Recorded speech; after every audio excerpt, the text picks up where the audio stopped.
Bonjour à tous. A priori, nous sommes en direct sur Facebook et pour notre reprise de Facebook Live après cet été long, agité, mais bien ensoleillé, on reprend notre bonnes habitudes du début d'année avec nos Facebook Live, c'est-à-dire des moments qu'on espère très informatifs et très profitables pour vous, puisqu'on y évoque plein de sujets autour de la FSH.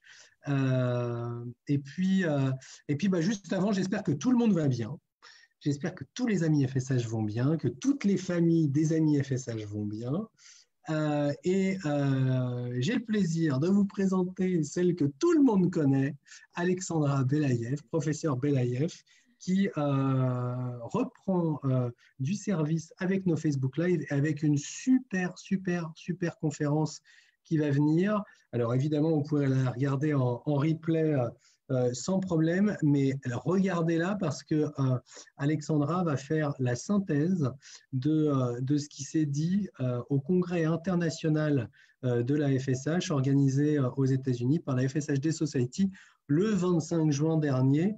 Et il y a eu beaucoup de belles choses. Il y a eu notamment des travaux et l'exposition de travaux très innovants et qui nous laissent présager un futur scientifique très intéressant.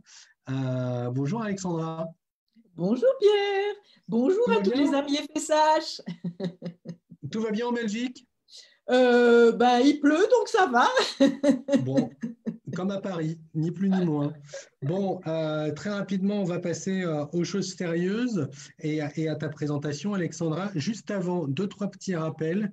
N'hésitez pas à commenter ce Facebook Live et notamment à poser des questions. Pendant tout le Facebook Live, je prendrai l'initiative de poser des questions et vos questions à Alexandra. Donc vraiment, n'hésitez pas. Même si c'est des questions qui vous semblent trop simplistes ou un peu bêta, il n'y a aucun problème.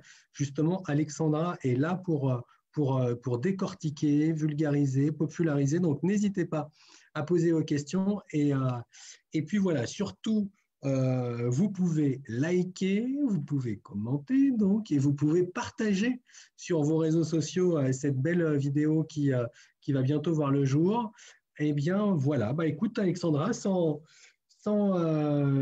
délai, n'hésite pas à commencer ton exposé. Puis, comme convenu, quelques questions de temps en temps. Merci beaucoup, Alexandra. Ok, avec plaisir. Donc je vais essayer de partager l'écran pour vous montrer les belles diapos que j'ai préparées.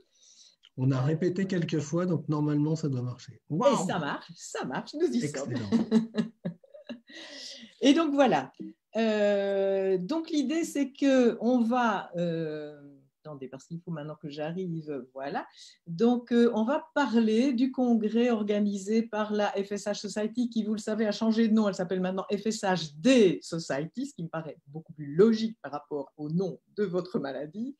Et donc à cause des problèmes de cette pandémie de Covid-19, le congrès s'est fait de manière virtuelle. Donc, on a pu suivre sur Internet les conférences en vidéo, donc le 25 et le 26 juin. Alors, la première conférence était une conférence inaugurale par Georges Padberg. Vous savez bien, Georges Padberg, c'est ce médecin des Pays-Bas qui a été vraiment un pionnier dans l'étude de la maladie. Il est maintenant retraité, je crois, depuis une petite dizaine d'années, mais bon, il s'intéresse toujours à la maladie. Et il a voulu faire un tour d'horizon très large de tout ce qui pouvait être affecté chez un patient dans la maladie. Et donc, il y a beaucoup plus de problèmes que uniquement des problèmes de muscles. Et donc, c'est repris dans ce schéma. Et donc, vous avez au départ la faiblesse musculaire qui peut être associée à des problèmes au niveau respiratoire, qui va causer des problèmes au niveau du sommeil. Cette absence de sommeil va causer des problèmes au niveau du cerveau qui peuvent avoir une influence sur les capacités cognitives de la personne, la manière dont elle perçoit son environnement, dont elle interagit avec son environnement. Alors, reprenons en bas, à partir de cette faiblesse musculaire, on va avoir des problèmes de douleur, vous connaissez ça très bien. Ces problèmes de douleur vont avoir un impact sur le sommeil, vont avoir un impact sur le fonctionnement du cerveau, sur l'humeur dans laquelle on se trouve. Cette douleur va avoir un effet également sur la fatigue, douleur, manque de sommeil, faiblesse musculaire, problème de fatigue. Et donc, on va avoir un problème global au niveau du corps. Alors, n'étant pas moi-même médecin, je n'ai pas repris en détail tout ce que Georges Padberg a dit. Donc, il a fait un inventaire de tout ce qui était connu sur la maladie et de tout ce qui restait encore à explorer. Bon, voilà, j'en dirai pas plus que cette dia. Si vous voulez en savoir plus, ben vos joyeux animateurs vont trouver un médecin qui pourra résumer très bien cette conférence. OK, donc on va passer maintenant aux 5 sujets qui ont été traités pendant ces 2 journées de conférence. Donc, le premier sujet, c'est sur la recherche, la découverte de choses inconnues sur la maladie et les modèles de la maladie. Donc, j'ai tout d'abord sélectionné parmi ces conférences-là celle qui vient de l'équipe du King's College à Londres, dirigée par Peter Zamit, avec comme chercheur principal Christopher Banerjee. Alors ça, Christopher Banerjee, tout le monde l'aime bien à AMI-FSH, puisque vous lui avez même donné un prix d'excellence pour sa recherche. Et donc, c'est un chercheur extraordinaire. À la base, il est mathématicien et il s'est réorienté vers la médecine et il a appliqué toutes ses connaissances d'analyse statistique à l'étude de la FSHD. Et ce qui est absolument fascinant, c'est que ce jeune homme, après avoir passé une thèse de doctorat en mathématiques, a repris les études de médecine. Et il est, je crois, en avant-dernière année de médecine. Il veut être capable d'être interdisciplinaire à lui tout seul pour étudier tous les aspects de la FSH. Bon, arrêtons notre éloge de Chris. Et donc, ce qui était fascinant dans cette présentation, c'est qu'ils ont démontré qu'il y avait une régénération du muscle squelettique chez les patients atteints de FSHD. C'était quelque chose qui avait été mis en doute depuis presque 20 ans. Les gens se disputaient un petit peu quant à savoir est-ce qu'il y a vraiment régénération ou pas régénération. Et c'est très important. Imaginez, vous prenez un médicament qui va empêcher la toxicité de DUX4. Si votre muscle va rester en mauvais état comme il a été mis par DUX4 et qui n'est pas capable de régénérer, ça pose évidemment des gros soucis. Et donc, cette présentation est vraiment un très gros espoir. Donc, je vous rappelle comment se passe la régénération musculaire. Et c'est une astuce qu'on utilise pour faire des cultures primaires de cellules de muscles humains, ce qu'on appelle des myoblastes humains. Donc, on prend un petit bonhomme, on lui prend un petit morceau de quadriceps, donc un petit bout de beefsteak, qu'on va mettre dans une boîte de culture. Donc, c'est ce qu'on appelle une biopsie de muscle. On va donner du milieu nutritif nécessaire pour les cellules qui se trouvent dans ce petit morceau de beefsteak. Et qu'est-ce qui va se passer? Eh bien, regardez, ceci est une représentation toute simple d'une fibre musculaire, comme on en a dans nos muscles. Et j'ai dessiné 2 cellules qui se trouvent à la périphérie de cette fibre. C'est ce que l'on appelle des cellules satellites. Ce sont des cellules souches adultes, c'est-à-dire des cellules qui restent en sommeil pendant la majorité de notre vie, jusqu'au moment où nous avons une lésion du muscle. Cette lésion, dans le cas de la biopsie, c'est le chirurgien qui l'a fait avec son bistouri. Cette lésion va amener à l'activation des cellules satellites qui jusque-là étaient dormantes. Cette activation va permettre aux cellules satellites de se mettre à se diviser. Elles vont donc proliférer et devenir ce qu'on appelle des myoblastes. Ensuite, ces myoblastes vont fusionner pour donner ce qu'on appelle des myotubes. Alors là, il y a un petit problème sur ma dia, comme je la vois, il y a une cache sur la fin de cette dia. Mais bon, voilà, j'espère que vous savez la faire. Donc, on a un myotube, c'est une cellule géante où on voit toute une série de noyaux qui sont les noyaux qui proviennent des myoblastes qui ont fusionné pour former ce myotube. D'accord? Et donc, les cellules satellites ont cette capacité extraordinaire de pouvoir refabriquer des cellules de muscles qui vont venir fusionner avec le muscle lésé pour le reconstituer. Alors, l'étude de Chris Banerjee, ah oui, excusez-moi, j'ai oublié de vous dire, donc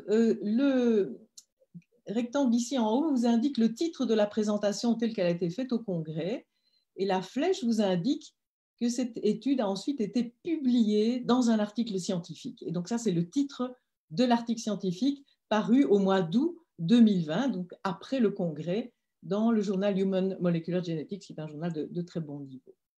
Alors, dans cette étude, Chris et Peter ont voulu évaluer sur des biopsies de muscles 2 critères de régénération. Tout d'abord, en regardant au niveau du transcriptome, c'est-à-dire l'ensemble des ARN messagers que l'on peut extraire de ces biopsies de muscles. Ils ont utilisé un profil d'expression de 200 gènes qui s'appelle Hallmark Myogenesis. Ce sont des gènes qui ont été sélectionnés par Chris Banerjee en analysant, je crois, une 60aine d'échantillons de cellules de muscles qu'il avait en culture et qui ont fusionné pour donner des myotubes. Il a repéré 200 gènes qui vont être activés dans ce processus complexe de fabrication d'un myotube, donc d'un début de fibre musculaire, et les considère comme des biomarqueurs de différenciation des cellules de muscles. Si dans une biopsie de muscle, on va trouver que ces 200 gènes sont actifs, c'est la preuve qu'à l'intérieur de cette biopsie de muscle, il y a une régénération qui est en cours. Il y a des cellules satellites qui ont été activées, qui donnent des myoblastes, qui prolifèrent, qui vont donner des myotubes. D'accord? Donc ça, c'est le premier critère qu'il a utilisé. Le deuxième critère, c'est plus quelque chose qu'on va voir au microscope, sur des coupes très fines, donc des tranches de saucisson qu'on fait à partir de ces biopsies de muscles. Il va détecter une protéine particulière qui porte un nom compliqué, DEV-MI-HC. Qu'est-ce que c'est que cette protéine? C'est une myosine. Vous savez bien que pour la contraction musculaire, on a des filaments de myosine et d'actine qui vont coulisser l'un au-dessus de l'autre. Donc la myosine est une protéine typique du muscle. Il existe plusieurs sortes de myosine. Et là, il s'est intéressé à une myosine qui apparaît au tout début de la formation du muscle, donc au cours du développement de l'embryon. Et donc, cette myosine, normalement, elle va disparaître après la naissance et on ne va plus la retrouver dans les muscles de l'adulte, sauf s'il y a eu une régénération dans ce muscle, auquel cas cette myosine de l'embryon va être réutilisée et va être présente dans la biopsie de muscle. Donc, si par microscope, ils observent cette protéine myosine particulière, c'est la preuve que les myofibres sont en régénération. Alors, il a travaillé sur des biopsies qui proviennent de différents individus, donc des patients atteints d'FSHD, des contrôles sains, des patients atteints de la dystrophie myotonique de type 2. Pourquoi avoir choisi cette maladie-là? C'est parce qu'elle a une évolution très lente et que par conséquent, on a le temps de voir apparaître de la régénération musculaire dans cette pathologie-là. Et puis, dans la quatrième type de biopsie qu'ils ont choisi, c'est celle de patients atteints de la dystrophie de Duchenne, où là, on sait bien qu'il y a énormément de régénération en cours, en tout cas chez les jeunes enfants, et que progressivement, en vieillissant, la régénération devient de moins en moins efficace. Donc, ce sont des contrôles positifs. On sait qu'en DM2, en DMD, on va trouver de la régénération. Et ils ont comparé ces échantillons à ceux d'individus sains et de personnes atteintes de FSHD. Alors, l'activation de ces 200 gènes Hallmark Myogenesis a été observée dans les échantillons FSHD, dans les DM2 et dans les DMD. Donc, c'est bien la preuve qu'il y a une régénération. Alors, c'est bien de le voir au niveau des ARN, mais maintenant, ils ont voulu regarder au microscope et la coloration de cette fameuse myosine du développement. Et donc, voici le type d'image qu'ils obtiennent. Donc, je vous montre ici, on a une coupe de muscles. Vous voyez, toutes les petites structures ovales représentent chaque fois des tranches à travers des fibres musculaires, comme tranches de saucisson. Et on a très peu, mais on a des fibres qui sont marquées en marron. Ça, c'est le marquage de cette fameuse myosine. On en a ici aussi, vous voyez, c'est très fin, ici aussi. Et donc, ça, c'est une coloration de la fibre musculaire qui va simplement mettre en rouge tout ce qui est du muscle. Vous voyez qu'on a en blanc quand même pas mal de dépôts graisseux dans cet échantillon-là. Alors, on va faire un gros plan sur ces deux fibres qui sont marquées là en haut. Les voici en plus grand et les voici avec l'autre type de coloration. Et donc, il s'agit de deux fibres musculaires qui sont en régénération. Elles ont comme caractéristique des fibres en régénération les noyaux, donc ce qui contient l'ADN, qui sont plus gros que dans des fibres au repos. Par exemple, ici, vous voyez un noyau qui est tout petit. Là, le noyau est plus gros et plus flou. Donc, ça veut dire que ces noyaux sont actifs. Les gènes qui sont dedans sont en train d'être copiés pour faire des ARN. Et en plus, là, il y a un petit fond de coloration un peu bleuté sur l'ensemble de ces deux fibres, pardon, qui indique qu'il y a beaucoup d'ARN messagers qui sont présents. Donc, c'est la preuve qu'on est en train de fabriquer activement toutes les protéines nécessaires à refaire la fibre. Alors, vous voyez ici en dessous, en pointillé, une délimitation d'une zone avec tous des petits points bleus à l'intérieur. Cela, c'est une fibre nécrotique. C'est une fibre musculaire qui est morte et les débris de cette fibre sont en train d'être éliminés par les éboueurs de notre corps qui s'appellent les macrophages. C'est eux dont on voit les noyaux, tous les points bleus là-bas. Donc, ces macrophages sont en train de manger les résidus de la fibre musculaire qui est morte. Donc, c'est bien la preuve qu'il est logique d'avoir une régénération musculaire au niveau de ces deux fibres à côté d'une fibre qui a été tuée, vraisemblablement par DUX4. Voilà. Alors, je vous reprends sur un autre type de schéma la façon dont les cellules satellites vont aider à régénérer. Donc, les cellules satellites sont ces cellules souches. Elles expriment un facteur de transcription qui s'appelle PAX7. Ces cellules, quand elles sont activées, produisent toujours PAX7. Quand elles deviennent des myoblastes, il y a toujours du PAX7 et on commence à produire MyoD, qui est un facteur de transcription spécifique du muscle. La différenciation des myoblastes en myocytes, la PAX7 n'est plus activée. MyoD est à la manœuvre avec deux autres facteurs de transcription. Et puis, on va voir la fusion pour donner les myotubes. Pourquoi je vous montre ça? Pour vous montrer l'importance du facteur de transcription PAX7 dans le début de ce processus de régénération. Et il se fait que, justement, Chris Banerjee et Peter Zamit ont démontré que DUX4 était capable de bloquer l'activité de PAX7. Quand dans la même cellule, on a DUX4 et PAX7, les gènes cibles de PAX7 ne sont pas activés. DUX4 va bloquer la fonction normale de PAX7, notamment au cours de la régénération musculaire.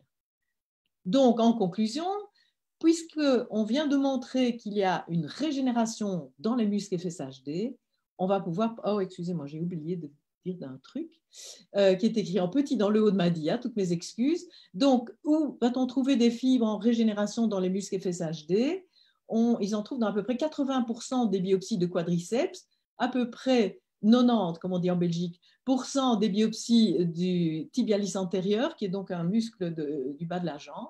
Et donc, au total, il y a à peu près 0,5% des fibres de quadriceps qui sont en régénération chez les patients et à peu près 1,7% des fibres dans le tibialis antérieur qui sont en régénération dans la FSH.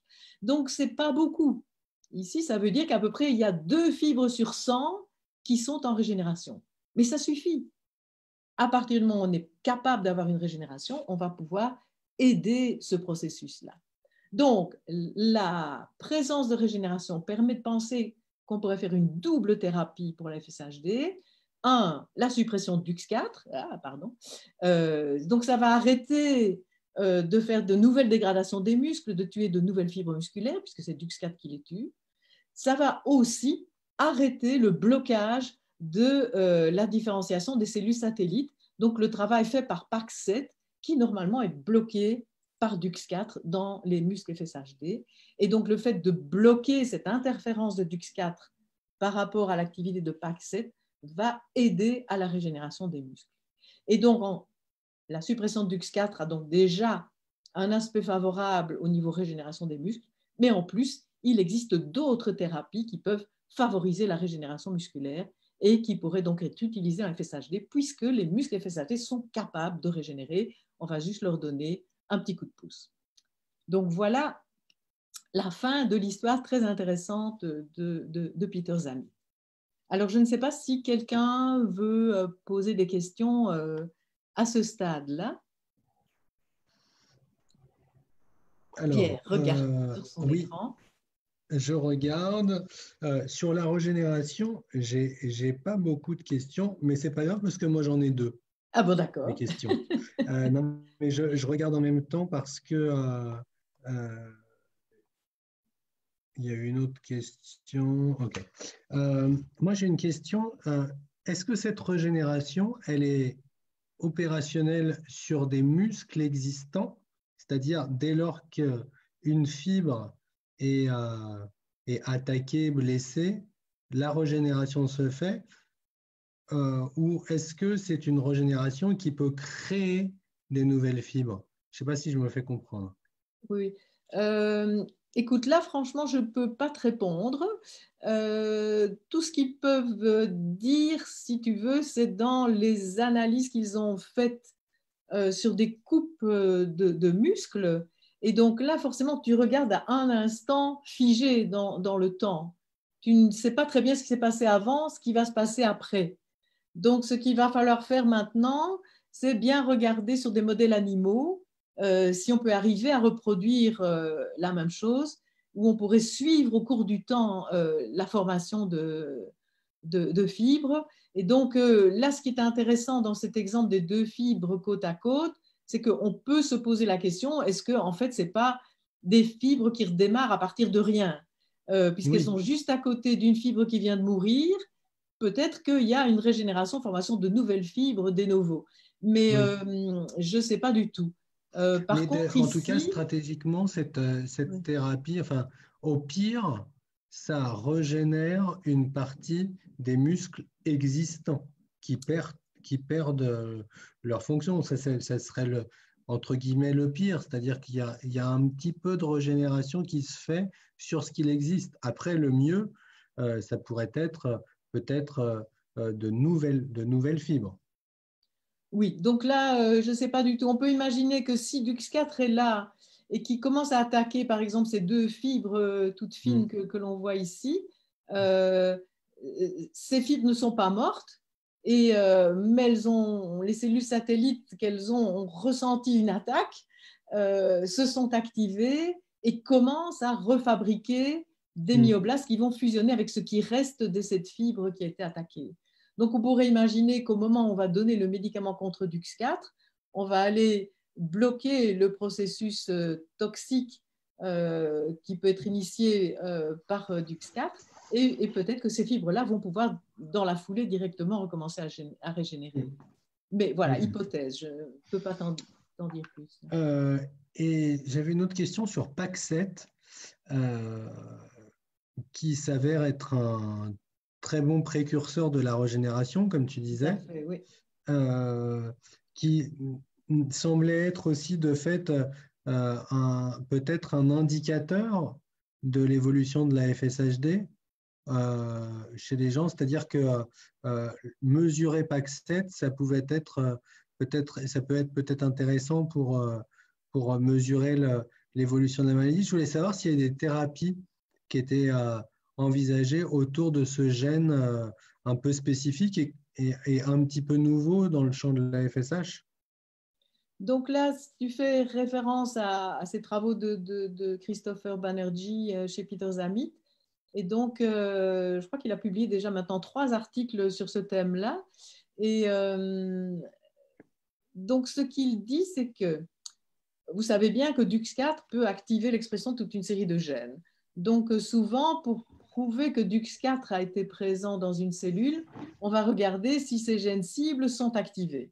Puisque DUX4 est très difficile à détecter, il est présent en très faible quantité pendant peu de temps, mais les gènes qu'il a activés continuent à être activés et donc on peut détecter ces gènes que les Anglais appellent les footprint genes, enfin les Américains appellent les footprint genes, donc les gènes comme l'empreinte du pied de DUX4. Si DUX4 est passé par là, ces gènes sont activés. Il y a la même chose pour PAC7. Donc PAC7 est comme DUX4, un gâteau chef, donc un facteur de transcription qui peut activer l'expression de toute une série de gènes. Et cette série de gènes joue un rôle très important dans la différenciation des cellules satellites, leur capacité à être activées, à se transformer en myoblastes pour pouvoir initier la régénération. Et donc, les études qu'a faites Chris, c'est de regarder sur tous les ARN qu'il y a dans une biopsie de muscle. Si on prend la biopsie de muscle maintenant et si on va prendre la biopsie de muscle chez la même personne dans 1 an, est-ce qu'on va avoir une augmentation dans les ARN, des ARN qui viennent des gènes activés par DUX4 au cours du temps, ou bien est-ce qu'on va voir une diminution dans les ARN activés par PAX7? Alors bon, c'est un concept qui est un peu compliqué à expliquer comme ça avec les mains, mais l'idée c'est que PAX7, mon point, va aller activer un gène, le marqueur, mais si DUX4 est là, PAX7 ne peut pas aller activer. Et donc, on va retrouver des quantités plus faibles des ARN provenant des gènes cibles de PAX7. Ça, c'est typique de la FSHD, c'est ça que Chris a démontré. Il dit non seulement on voit une augmentation des gènes cibles de DUX4, mais on voit une diminution des gènes cibles de PAX7, parce que PAX7 et DUX4 se bagarrent. Et donc, quand DUX4 est là, il empêche PAX7 d'activer ses gènes cibles. Alors, Donc, en fait, la thérapie sur PAX7, juste, c'est s'il y a une thérapie contre DUX4, il peut y avoir une thérapie entre guillemets naturelle PAX7, puisqu'il reprendra un peu plus ses aises. En tout cas, les gènes induits par l'expression de PAX7 reprendront plus favorablement leurs aises, puisque DUX4 ne sera pas là pour les perturber. Exactement. Et donc, c'est à ça que je faisais allusion en disant qu'on va avoir un arrêt du blocage de la différenciation dans les cellules satellites. C'est parce que DUX4 ne va plus venir embêter PAX7. Et donc, PAX7 va pouvoir reprendre son job normal pour permettre la différenciation musculaire. OK, très bien. Continuons. OK. Donc, super. On passe maintenant au chapitre sur la génétique et l'épigénétique. Donc là, je n'ai pas grand-chose à vous dire. Donc, il y a 2 présentations qui proviennent d'entreprises qui se sont spécialisées dans des nouvelles techniques pour lire la séquence de l'ADN. Donc, la première s'appelle Bio-Nanogénomics et la deuxième s'appelle Nanopore. Et donc, c'est des techniques qui avaient été mises au point d'une manière générale pour étudier des gènes et qui sont appliquées ici au cas particulier de la FSHD. Et il y a notamment celle de Nanopore qui peut évaluer aussi la méthylation de l'ADN, donc vous savez que c'est quelque chose d'important pour la FSH. Donc, je fais un petit rappel en 3 slides. Donc, qu'est-ce que c'est qu'un gène? C'est un segment d'ADN qui porte la recette pour faire une protéine. On va comparer ça à un gâteau. Et la langue de l'ADN est une langue dans laquelle il n'y a que 4 lettres qui sont les premières lettres des substances chimiques qu'on appelle les nucléotides qui constituent l'ADN, donc A, C, G et T. Donc, voilà un gros plan sur l'ADN. Donc, l'ADN, c'est un double brin, une double hélice. Et donc, on voit que l'ordre des lettres va déterminer l'information qui est portée par l'ADN. Donc, on a un des brins qui est simplement un backup du brin principal. Donc, le brin 100, c'est lui qui porte l'information, la recette pour fabriquer la protéine. Alors, si ceci représente la cellule, une cellule standard, vous avez ici son noyau, où se trouve son ADN. On reconnaît la double hélice d'ADN ici. Donc, c'est là que sont les gènes, ce sont les recettes pour faire les protéines qui sont comme des gâteaux. Et donc, quand le gène va être exprimé, qu'est-ce qui va se passer? Le gène va être copié sous la forme d'un précurseur de ce qu'on appelle l'ARN. Il va subir plusieurs étapes de maturation pour donner l'ARN messager. Et donc, l'ARN messager, c'est vraiment la copie de la recette. Il a le droit de sortir de la bibliothèque centrale, qui est le noyau, pour aller porter l'information ailleurs dans la cellule, je veux dire à la cuisine, où là, la recette sur le messager va être lue, donc sur cette copie va être lue, pour fabriquer la protéine, pour fabriquer le gâteau correspondant. Alors, dans le cas de la FSHD, le défaut génétique est particulier. Il y a une série d'éléments répétés. Donc, cette ligne horizontale vous représente un bout du chromosome 4. Et sur ce chromosome 4, il y a une unité symbolisée par cette flèche qui fait 3300 lettres, hein, donc des C, A, G, T qui sont répétées, 3300 lettres. Et cette unité, on l'appelle D4Z4 pour des raisons obscures. Donc, c'est une sorte de nomenclature d'éléments répétés, 4 parce qu'on est sur le chromosome 4. Alors, ce qui nous intéresse, c'est que dans chacune de ces unités D4Z4, on trouve la recette indiquée en vert pour fabriquer la protéine DUX4 et on trouve le début de la lecture de cette recette, donc l'endroit où un ARN messager va pouvoir être fabriqué par copie du gène. Donc là, le gène porte la recette, cette recette va être copiée sous la forme d'un ARN messager et cette copie commence à l'endroit où il y a ces petites flèches cassées. Alors, le problème, c'est qu'il n'y a pas de fin à cette recette dans les unités des 4Z4, donc dans les unités répétées. La fin, c'est Eugénie Anceau, dans mon équipe, qui l'a découverte, tout à fait inattendue. C'est ce qu'on appelle le signal POLIA. Donc, cette fin de gène, regardez, elle n'est pas dans chacune des flèches qui correspond à l'unité des 4Z4 répétées, elle se trouve après. Et donc, la copie du gène DUX4 qui commence dans une de ces grosses flèches va aller au-delà de la fin de la flèche jusqu'à rencontrer une fin qui est ce fameux signal POLIA.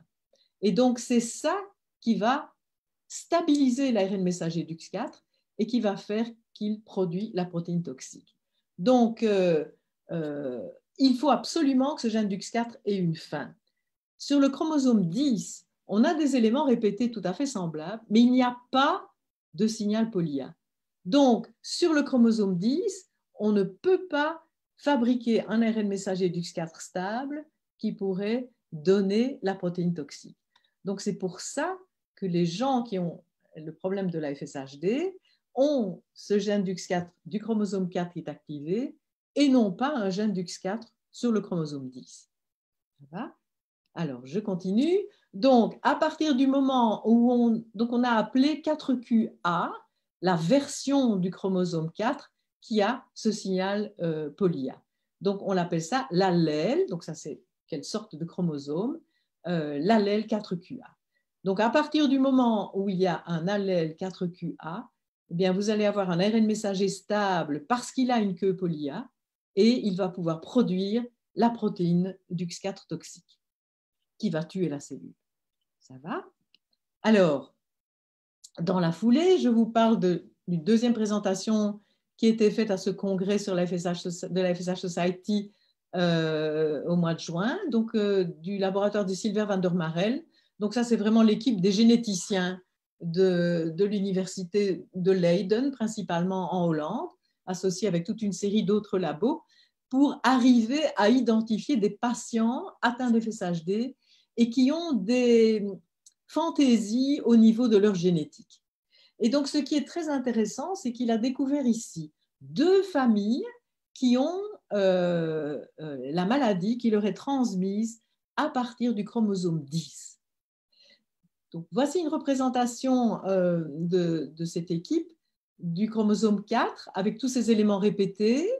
Hein? Alors, vous savez que dans la FSHD1, on passe d'un grand nombre d'éléments répétés à un petit nombre, hein, donc ce qu'on appelle la contraction de la série répétée des 4Z4. C'est ça qui va être lié à la FSHD.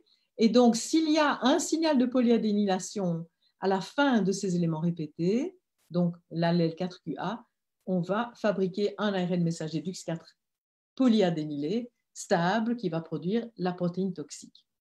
Il existe des gens qui ont le chromosome 4QB. Ceux-là, ils n'ont pas de signal POLIA. Et donc, les 4QB n'ont pas de risque de fabriquer un ARN messager DUX4 stable. Et donc, eux, même avec un petit nombre d'éléments répétés des 4Z4, ils ne vont pas pouvoir produire la protéine DUX4 toxique. Et donc, habituellement, c'est le cas également pour les personnes qui ont un petit nombre d'éléments répétés sur leur chromosome 10. Donc, on indique Q parce que c'est la queue du chromosome. Et donc, ici, c'est 10Q. Et ce qu'on appelle 10QA n'a en fait pas de signal de polyadénylation.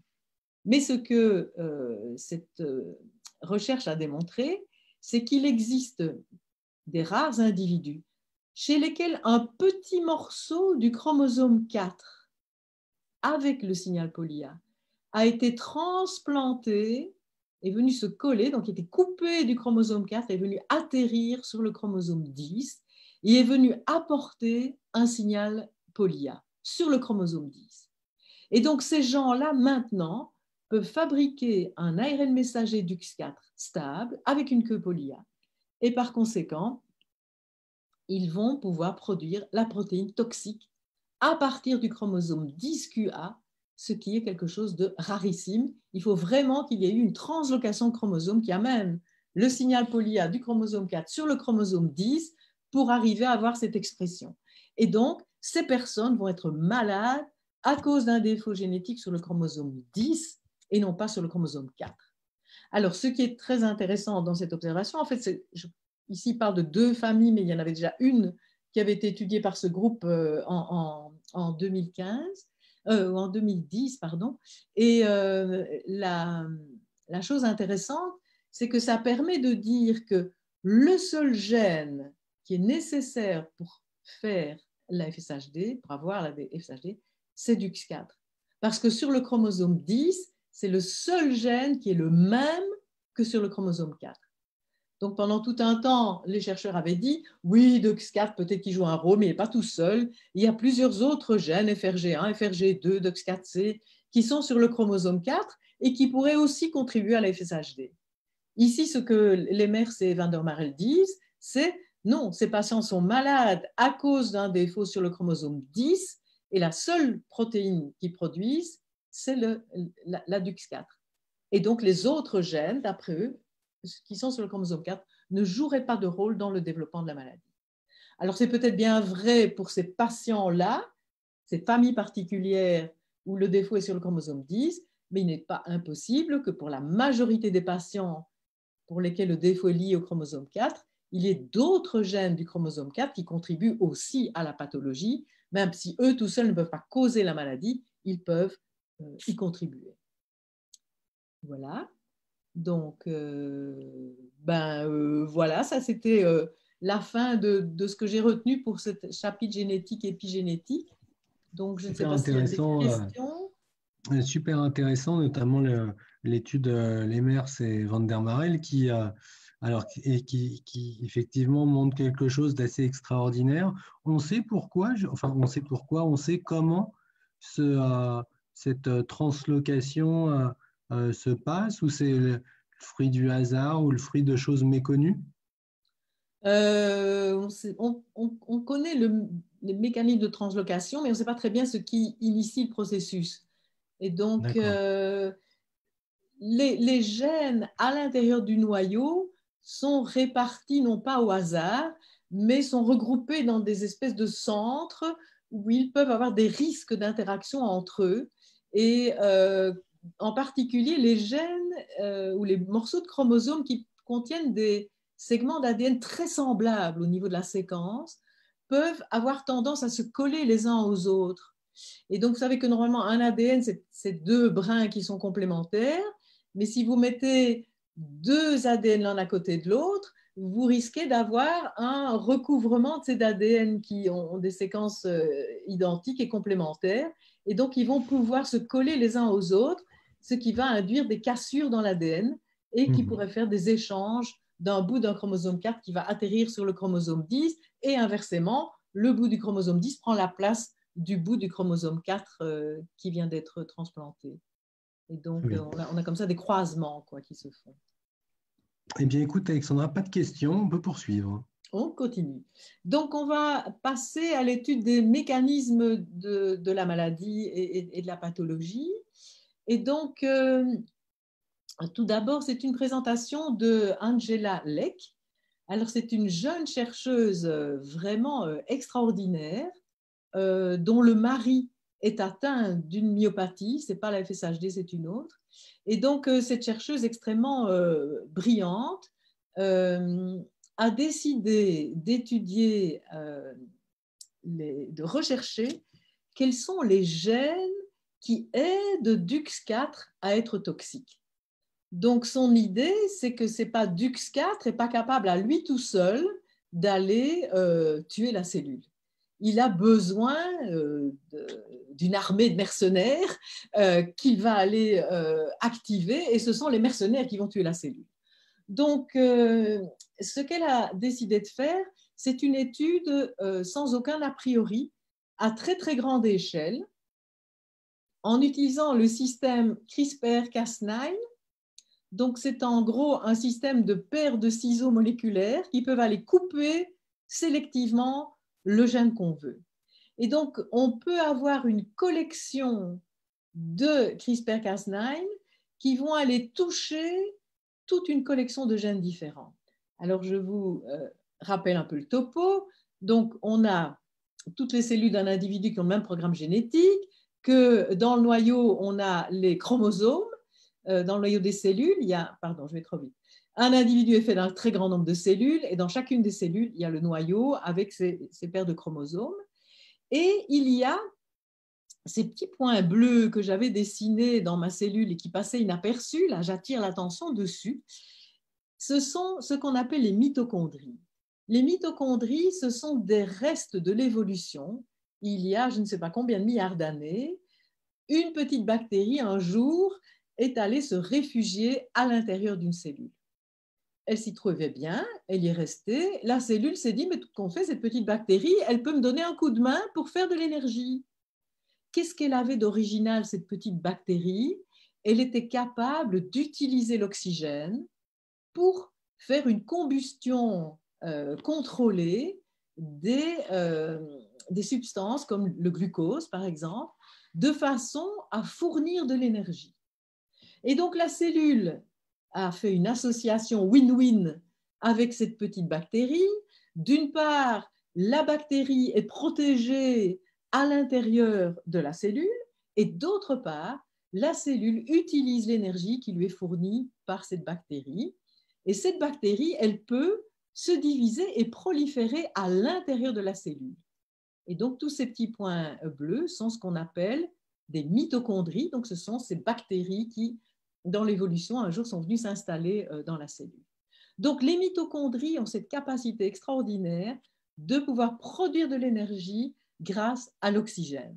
L'oxygène, c'est très dangereux. Vous savez bien que quand il y a un incendie, c'est à cause de l'oxygène que ça flambe. Donc, il faut absolument éviter qu'il y ait le feu à l'intérieur de nos cellules, et c'est quelque chose que la mitochondrie peut très bien faire. Le problème, quand il n'y a pas d'oxygène, qu'est-ce qu'on fait? Les mitochondries ne peuvent plus fonctionner. Et à ce moment-là, la cellule doit utiliser d'autres méthodes pour produire de l'énergie, qui sont des méthodes beaucoup moins efficaces. On peut calculer qu'à partir d'une molécule de glucose, le sucre qu'on va manger, qui arrive dans la cellule, eh bien, en l'absence d'oxygène, la cellule va faire à peu près 30 fois moins d'énergie que si elle pouvait utiliser la mitochondrie et l'oxygène. Donc, la cellule va avoir besoin d'activer toute une série de gènes particuliers pour s'adapter quand il y a un manque d'oxygène. Ça va? Bon, pourquoi je vous parle de tout ça? Parce que c'est ça qu'elle a trouvé comme moyen que DUX4 utilisait pour tuer les cellules. Angela Legg. Donc, je reviens à Angela. Qu'est-ce qu'elle a fait, cette jeune fille brillante? Donc, la question qu'elle se pose, c'est DUX4 cause la mort des cellules de muscles. De quel gène a-t-il besoin pour tuer les cellules? Donc, l'expérience qu'elle va faire, elle a pris toute une série, allez, je vais dire 1 million de cellules qui sont des myoblastes humains dans lesquels on a mis un gène DUX4 que l'on peut activer à volonté. Donc, on prend ces cellules sans activer le gène DUX4, elles vivent joyeusement sans aucun problème. Angela a ensuite introduit dans ces cellules toute une collection de virus, des lentivirus, qui contiennent chacun un CRISPR-Cas9 qui va cibler un gène particulier. Donc, nous avons 1 million de cellules, nous mettons 1 million de virus. Chacun de ces virus va pouvoir aller tuer un gène particulier dans une des cellules. Donc, au total, sur notre million de cellules, avec notre million de l'antivirus CRISPR-Cas9, on va arriver à avoir une collection de toute une série de gènes humains qui sont détruits. Donc, dans chaque cellule, un gène différent a été détruit. À ce moment-là, on va activer le gène DUX4. Qu'est-ce qui se passe dans la population de cellules contrôle? Qu'est-ce qui va se passer normalement dans les cellules où on exprime DUX4? Les cellules vont crever, puisque DUX4 tue les cellules. Donc, la majorité de notre million de cellules va mourir, sauf les quelques cellules dans lesquelles les gènes nécessaires pour tuer ont été détruits. Ces cellules-là vont pouvoir résister à la présence de DUX4. Ça va? Donc, 1 million de cellules, 1 million de gènes différents qui vont pouvoir être ciblés par le système CRISPR-Cas9. On obtient donc une collection de cellules qui chacune ont un gène différent qui est inactivé. On active l'expression de DUX4. DUX4 tue toutes les cellules, sauf celles où le gène inactivé est un gène qui est nécessaire à DUX4 pour tuer la cellule. On va ensuite aller analyser cette population de cellules qui sont enrichies en cellules résistantes à DUX4 parce qu'elles ont chacune perdu un gène particulier. Alors, voilà des exemples de gènes qui ont été identifiés. Donc, on va ici mesurer l'activité des caspases 3 et 7. Ce sont des enzymes qui détruisent les protéines.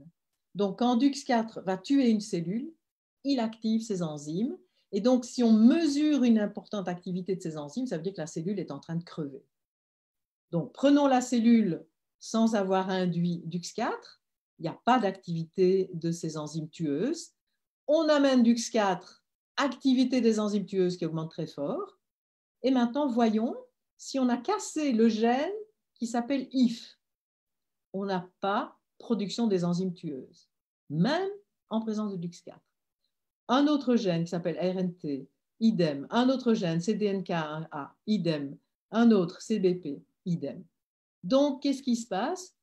Ces cellules-là, elles ont un gène inactivé et elles peuvent résister à DUX4. Elles ne produisent pas les enzymes tueuses, même en présence de DUX4. Et donc, Angela s'est intéressée en particulier à ceci. Est-ce qu'il n'y avait pas un lien entre ces différents gènes qui chacun permettent de diminuer la toxicité de DUX4? Et elle a trouvé qu'il y avait effectivement un lien. Et ce lien, ça tourne autour du manque d'oxygène dans la cellule. Bon, alors je sais bien, c'est compliqué, hein, je dois vous amener plein de concepts nouveaux. Donc, je vais vous expliquer maintenant ce qui se passe dans une cellule heureuse qui peut utiliser l'oxygène.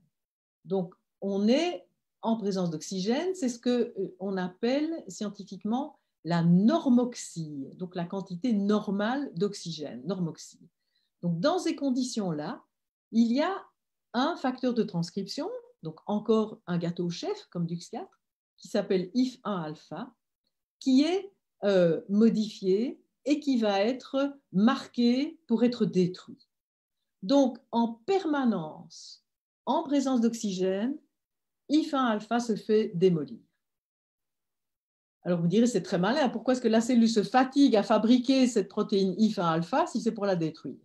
Oui, elle le fabrique au cas où l'oxygène viendrait à manquer. À ce moment-là, IF1-alpha n'est plus détruit. Il va pouvoir, avec son copain IF1-bêta, entrer dans le noyau de la cellule, où il va venir se lier sur une série de gènes, et ces gènes-là vont être activés.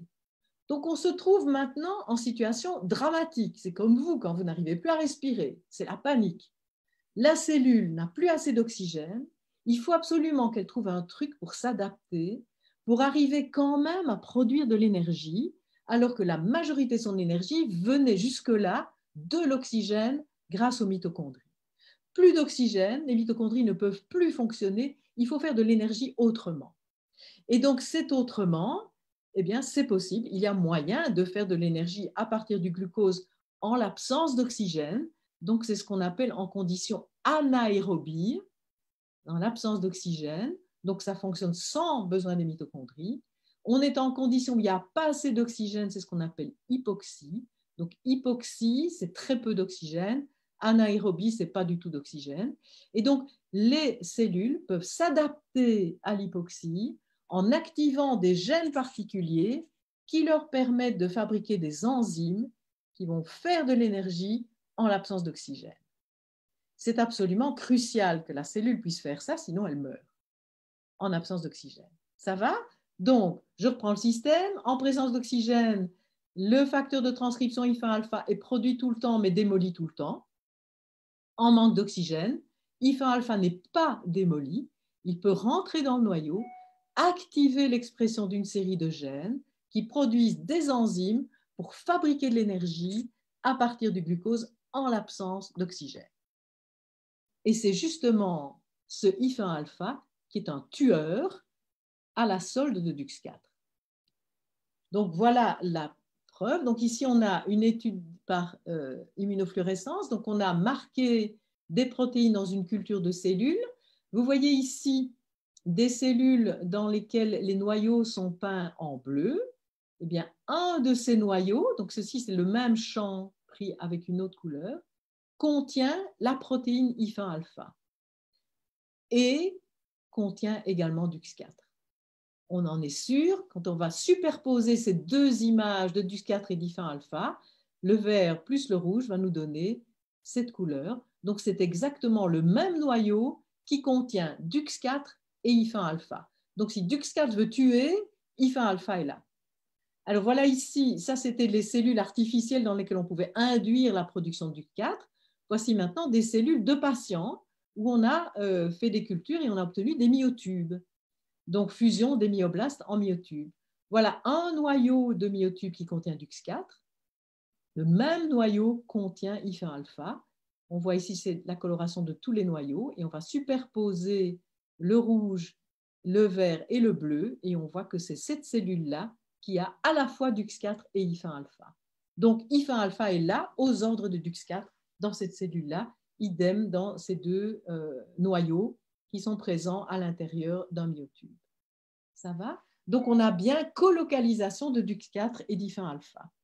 Et donc, ce qui est très intéressant d'un point de vue possibilité thérapeutique, c'est qu'on connaît bien la réponse à l'hypoxie parce que les cancers vont former des tumeurs qui sont en absence d'oxygène. Quand un cancer se développe, les cellules du cancer se divisent à très grande vitesse. Ça va nous donner une masse de cellules, une masse tumorale, et cette masse tumorale n'est pas irriguée au départ par des vaisseaux sanguins.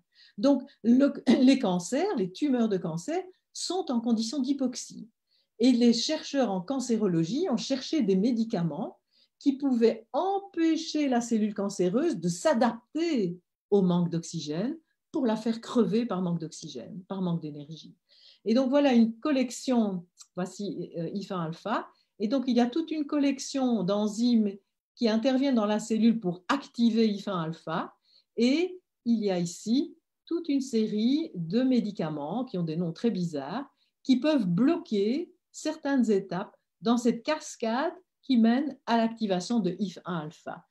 Si dans certains cancers, on utilise ces substances-là, la cellule cancéreuse n'est plus capable de produire IF1-alpha et n'est plus capable d'activer la production des enzymes qui lui permettront de vivre en l'absence d'oxygène, de faire de l'énergie en l'absence d'oxygène. Donc, il y a une collection de médicaments qui sont bien utilisés dans le cancer et que Angela Leck veut tester sur des cultures de cellules FSHD ou sur des modèles animaux de la FSHD pour voir si ça va permettre de protéger les cellules contre les attaques de la toxicité de DUX4. Donc voilà le topo de Angela Leck. Donc je ne sais pas s'il y a des questions sur ce point-là. Il n'y a pas de question sur ce point-là, mais du coup, j'ai oublié une question sur le point d'avant et ça m'embête de la remettre à plus tard. C'est juste une question de Christina qui nous dit, est-ce que cet échange génique là, entre chromosome 4 et chromosome 10 n'est pas dû à l'hypométhylation? On ne sait. Je je ne sais pas. Euh, Apparemment, c'est quelque chose qui serait déjà existant dans l'embryon, qui va se développer pour donner le bébé, qui va donner le patient, qui va développer la FSHD. Donc, je ne sais pas du tout s'il y a un rôle particulier. Bon, il y a dans l'embryon une déméthylation générale, donc ça favorise les interactions entre les chromosomes. Est-ce qu'il y a quelque chose de particulier parce que c'est FSHD? Je ne crois Ça n'a pas, pas je ne eu me encore souviens le pas temps de d'avoir lu se quelque chose à ce déméthyler, niveau-là. quoi. Pardon? Ça n'a pas eu encore le temps, entre guillemets, de se déméthyler. Mais c'est-à-dire que tout est déméthylé dans l'embryon, donc ce n'est pas Ah oui, plus d'accord. déméthylé dans un embryon Ah oui, d'accord. FSHD que dans un embryon pas FSHD. Ouais, ouais, bon. C'est ça. Et donc probablement qu'effectivement, ça permet l'alignement des chromosomes, mais ça ne va pas être différent entre FSHD et pas FSHD. D'accord.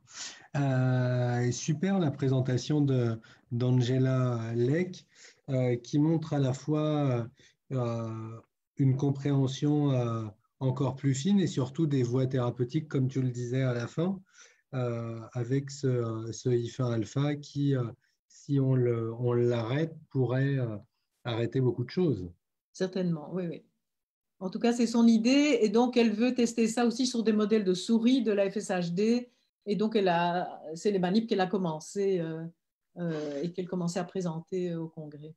Alors, j'ai une question en tête qui est sûrement archi idiote, mais on a Oui, non, oui, non, oui.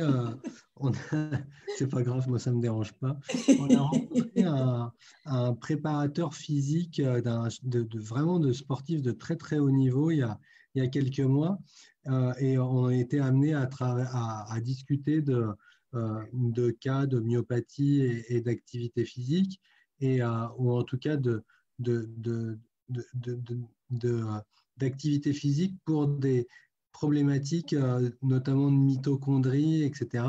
Et lui disait, dans des cas de rééducation très forte ou dans des cas de maladie neuromusculaire, il peut être intéressant de travailler le muscle en hypoxie, c'est-à-dire en fermant l'oxygénation physiquement, hein, en fermant l'oxygénation du biceps juste en dessous de l'épaule et de travailler et de faire de l'activité physique en hypoxie. Et il disait que c'était qu'on pouvait avoir de très bons résultats parce que cet entretien sous hypoxie pouvait permettre déjà un fonctionnement différent et pouvait relancer le travail quand on sort de l'hypoxie. Mhm. Je ne sais Donc pas là, je si... t'avoue que voilà, je suis tout à fait incapable de répondre. Moi, je suis juste chimiste. et c'est déjà très bien. Non, non, mais Il faudra demander à Alex. oui, oui, oui. Non, mais c'était comme ça parce que ça me venait en tête. Mais ok, très bien. On peut passer à la suite, Alexandra. Ok. Alors, donc là, c'est une présentation de Amy Campbell. Donc, c'est une jeune chercheuse qui a fait sa thèse dans un laboratoire et qui maintenant change de laboratoire pour aller prêter main forte et à une personne assez extraordinaire, donc Sujata Jagannathan, et je ne suis pas du tout sûre que je prononce comme il faut, donc qui est une américaine d'origine indienne et qui est une chercheuse absolument brillante. Donc elle a une série de publications, donc elle est experte en protéomes, donc en protéines, en l'étude de toutes les protéines qui peuvent être présentes dans une cellule en même temps. Donc on parle du transcriptome, c'est l'étude de tous les ARN messagers dans une cellule. Le protéome, c'est l'étude de toutes les protéines présentes au même moment dans une cellule. Et je vous ai indiqué ici une publication qui date de 2019 de cette fameuse Sujata Jagannathan, et où elle était première auteure.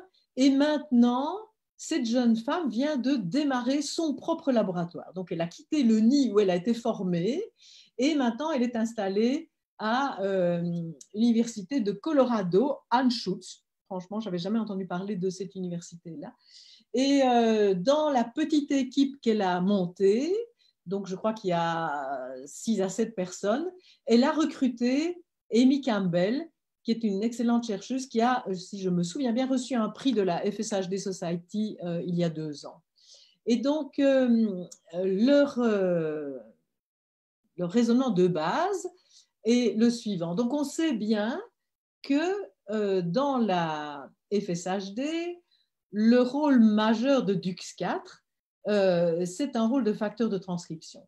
Et donc, je vous rappelle, si on considère une cellule de muscle, pour fabriquer toutes les protéines qui sont nécessaires à la fonction du muscle, à la contraction musculaire, il va falloir activer une série de gènes en cascade. Et donc, on va avoir une cascade de protéines chefs et sous-chefs qui vont être produits les uns après les autres. Donc, DUX4 va pouvoir venir dans cette cascade harmonieuse pour foutre le bordel. Un DUX4, lui, sa fonction de facteur de transcription, c'est dans l'embryon. Il est le chef du développement de l'embryon au tout début du développement. Et quand il va être exprimé dans le muscle de patients atteints d'FSHD, eh bien, il va vouloir activer des gènes d'embryon qui, normalement, ne doivent pas être actifs dans le muscle. Et donc, il va aller perturber toute cette jolie cascade de chefs blancs en activant une série de chefs noirs et rouges et va venir tout perturber. Donc, il fout le bordel dans la cellule. Et jusqu'ici, on a considéré que l'activité majeure de la toxicité de DUX4, c'était par ce phénomène. Il va activer des gènes qui, normalement, ne sont pas actifs dans le muscle. Ces gènes produisent des protéines qui, normalement, ne doivent pas être dans le muscle et vont venir causer l'atrophie musculaire et la mort musculaire. En fait, notre petite équipe là-bas s'intéresse à DUX4 pas uniquement à ce niveau-là. DUX4, en fait, est toxique à tous les niveaux dans une cellule de muscle. Et donc, on va parler de deux concepts, le concept de transcription et le concept de traduction. La transcription, c'est la copie du gène en ARN. Ça s'appelle la transcription. Et ce phénomène-là est également perturbé par DUX4. Donc, DUX4 va obliger à copier une série de gènes qui, normalement, ne sont pas copiés dans le muscle. Ensuite, les copies qui ont été faites, ces ARN, vont subir normalement plusieurs étapes de modification, de maturation, avant de pouvoir passer hors du noyau. Eh bien, DUX4 vient perturber ces étapes de maturation. L'ARN messager, quand il est dans la cellule, il peut lui arriver des accidents. Et il peut alors avoir la recette pour la protéine, donc cette recette qu'il porte, peut être modifiée, peut être pervertie. Et normalement, la cellule repère ça et va détruire l'ARN messager. Eh bien, DUX4 empêche ce contrôle de qualité sur les ARN messagers. Et donc, la traduction, c'est-à-dire la production des protéines à partir de la recette portée sur l'ARN messager, peut être perturbée également à cause de DUX4. Donc, vous voyez à ce niveau-là que la toxicité de DUX4 ne se limite pas à activer des gènes d'embryon dans le muscle, mais également va perturber toutes les étapes de copie, de maturation, de contrôle de qualité des ARN messagers et de la traduction, de la production des protéines. Donc, c'est le sujet des recherches de Sujata Jagannathan dans son nouveau groupe. Quelles sont les perturbations des protéines qui sont causées par DUX4? Donc, on a DUX4 qui a un rôle d'activateur de l'expression de certains gènes, et puis il va aller perturber ce que l'on appelle en post-transcription, c'est-à-dire après cette étape de transcription. Donc, quand l'ARN messager était fabriqué, tout ce qui se passe là-bas va pouvoir être perturbé aussi à cause de DUX4. Et donc, c'est ça qu'elle étudie. Donc, il va avoir perturbation de la traduction, donc la production des protéines, perturbation aussi, quand une protéine est anormale, normalement, elle se fait détruire. À cause de DUX4, elle ne sera pas détruite. On va avoir une perturbation du contrôle de qualité des ARN qui va conduire à la production de toute une série de protéines anormales qui vont se coller les unes aux autres, qui vont s'agréger, ce qui va causer de la toxicité dans la cellule. Donc, on va avoir des agrégats de protéines, comme vous en avez probablement entendu parler dans une maladie neurologique, qui est la maladie d'Alzheimer. Là aussi, il y a des agrégats de protéines qui vont tuer les nerfs, les neurones dans le cerveau. Eh bien, on va avoir un phénomène semblable à l'intérieur des cellules musculaires dans la FSH. Donc, le travail présenté par Amy Campbell, donc normalement, il y a un contrôle de qualité des ARN messagers. Ceux qui sont anormaux vont être dégradés, mais dans les cellules mus-FSHD, DUX4 va protéger ces ARN. Et donc, elle se demande, est-ce que ça produit des protéines toxiques? Et donc, elle a trouvé une protéine toxique qui est fabriquée de cette manière. Donc, c'est un facteur de maturation des ARN qui s'appelle SRSF3. Et donc, quand son ARN est normal, la protéine est normale. Donc, il va pouvoir faire la maturation de toute une série d'ARN messagers correctement. Mais il peut y avoir une erreur qui fait apparaître un signal stop précoce dans la recette de la protéine.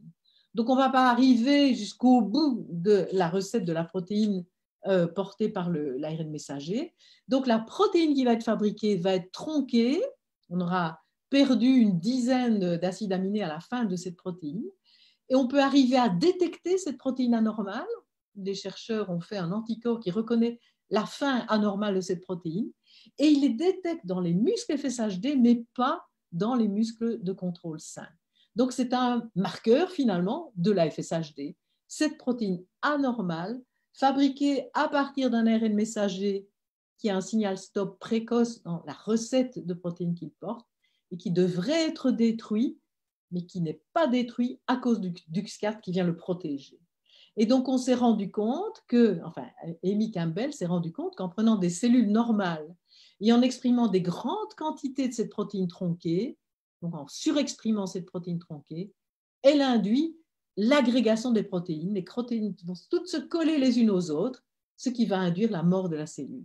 Donc là, on n'a pas de DUX4, rien qu'en mettant cette protéine toxique qui est produite grâce à DUX4, en mettant la protéine toxique toute seule, sans DUX4, on obtient également la mort de la cellule par agrégation des protéines.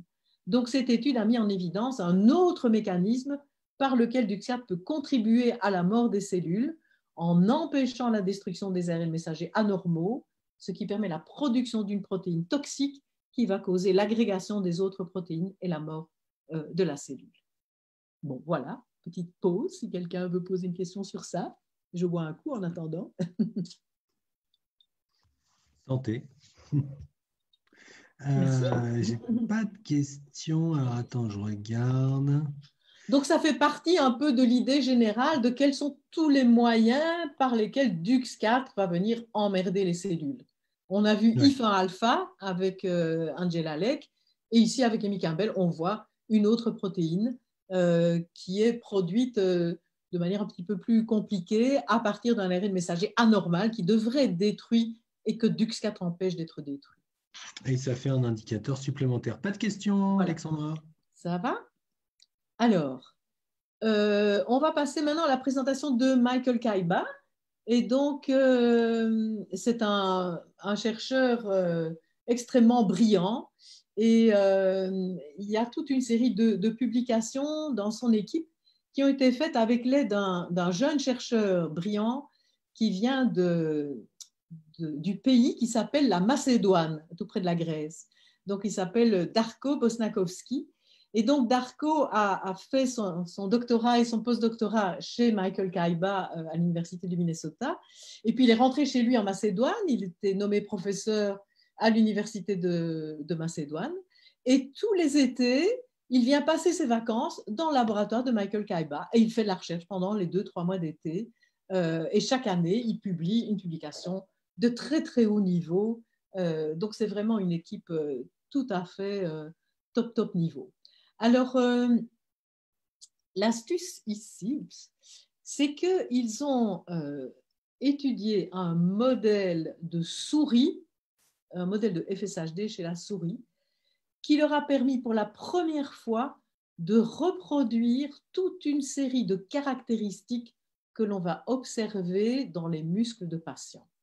Et donc, vous avez ici, donc ceci, c'est le journal dans lequel ça a été publié présente un résumé de l'article sous forme d'une image, d'une figure que voici. Donc, ici en haut, vous avez une représentation d'un morceau de fibre musculaire, donc d'un morceau de muscle. Vous avez ici toutes les fibres qui sont représentées ici. Ici en rouge, vous avez des petits capillaires sanguins. et vous avez quelques cellules qui se baladent dans le coin. Donc ça, ce sont des muscles tout à fait normaux que l'on observe chez les personnes qui ne sont pas atteintes de FSHD et que l'on observe chez les souris à qui on n'a pas obligé d'exprimer DUX4. Donc ici, leur grande astuce, c'est d'exprimer DUX4 à très faible niveau pendant très longtemps. Ce sont des souris qui vont être exposées à des petits pulses, des petites bulles d'expression de DUX4 pendant 6 mois. Au bout de 6 mois, à quoi vont ressembler les muscles de ces souris? Alors, on le voit représenté ici en dessous.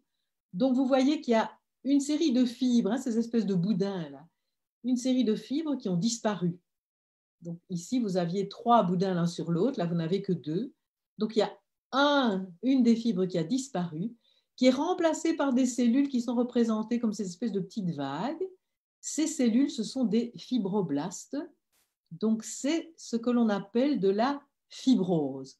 C'est le genre de choses que vous avez quand vous avez une cicatrice suite à une blessure. Vous voyez que la cicatrice fait une espèce de bosse. Eh bien, il y a de la fibrose, il y a des dépôts de matrices extracellulaires, de collagène qui se sont mis là-bas, produits par des fibroblastes. Et donc, c'est quelque chose qu'on ne doit pas avoir dans un muscle normal. C'est quelque chose qu'on voit dans les muscles FSHD et c'est quelque chose qu'ils voient dans leurs souris. Ils voient aussi des dépôts de graisse. Vous voyez ces points jaunes ici, ce sont des adipocytes, ce sont donc des cellules qui sont capables de stocker des très grandes quantités de gras. Et c'est quelque chose que l'on va observer dans les muscles de patients, je vous en ai signalé tout à l'heure dans l'étude de Chris Banerjee, et que l'on observe aussi dans ce modèle de souris. Alors, on va observer également une infiltration par différents types de cellules. Vous voyez qu'il y a plein de cellules en plus, alors que là, il n'y en avait que quelques-unes. On voit un problème d'inflammation. On voit que les vaisseaux sanguins, les petits capillaires sanguins, les tout fins vaisseaux sanguins qu'il y a dans le muscle, qui sont représentés ici en rouge, vous voyez sur ce schéma, il y en a 3. Ici, il n'y en a plus qu'un. Eh bien, on a une perte des capillaires sanguins. C'est aussi une caractéristique des muscles des patients. Donc, si on perd les capillaires sanguins, ça veut dire que le sang ne peut plus arriver facilement partout dans le muscle. Et qu'est-ce qu'il fait, le sang? Il apporte de l'oxygène. Donc, si on diminue le nombre de capillaires sanguins, le sang ne va plus pouvoir apporter de l'oxygène partout dans les muscles et on va se trouver en hypoxie. Et donc, ce sont des phénomènes qu'il observe, donc atrophie des muscles, les fibres musculaires qui se détruisent, fibrose, donc dépôt des fibroblastes et de matrices extracellulaires, infiltracellulaire, perte des capillaires sanguins et dépôts graisseux apparaissent chez cette souris comme on les observe chez les patients. Alors, c'est quoi cette souris? Donc, voilà son modèle in vivo. Donc, j'ai pris ce joli petit schéma d'un article revu justement de Amy Campbell qu'elle a publié, je ne sais plus quoi, parce que là, je ne vois pas la date, parce que je vois la figure de Pierre à la place sur mon écran. Enfin, bref. La référence est là sur les diapos pour ceux qui voudront 2018. le voir. Voilà, d'accord, merci. Et donc, dans cette souris, il y a un système d'un gène DUX4 artificiel, donc avec un promoteur que l'on peut activer quand on veut. Ceci, c'est la recette de DUX4 et le fameux signal de polyadenylation derrière. Et donc, dans cette souris, quand on induit l'expression de DUX4, on obtient des choses épouvantables.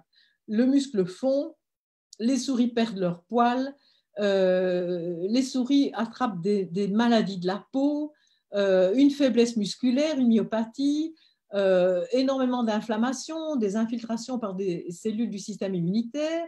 Les souris perdent l'ouïe et ont des très grosses difficultés à régénérer leurs muscles. Donc, c'est vraiment une FSHD qui flambe dans ce modèle de souris. Et donc, ils ont publié un article qui décrit ce modèle de souris.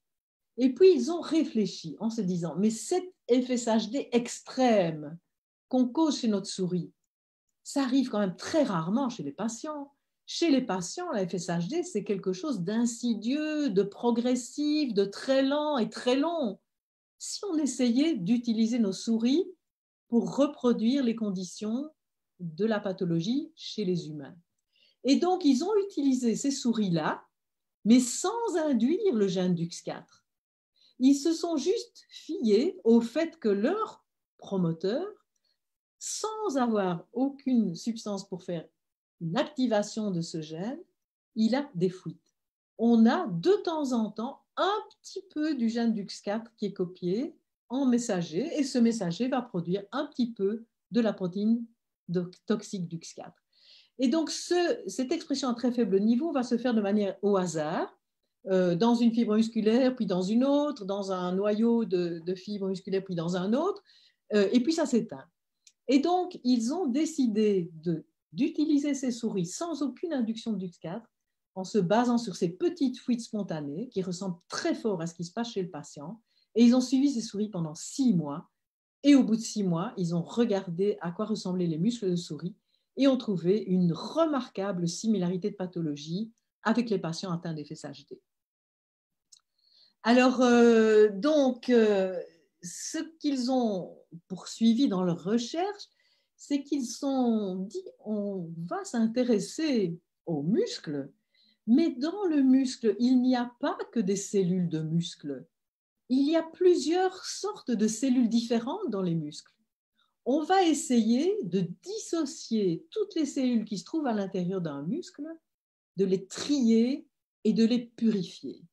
Et on va regarder, est-ce que ces quantités de cellules non muscles sont différentes entre un muscle sain et un muscle de notre souris au bout de 6 mois d'exposition à des petites quantités de DUX4. Donc, les premières cellules qu'ils ont purifiées sont les cellules endothéliales, donc c'est des cellules qui constituent la gaine intérieure des vaisseaux sanguins, et des péricytes, qui sont des cellules qui se trouvent à la périphérie des petits vaisseaux sanguins.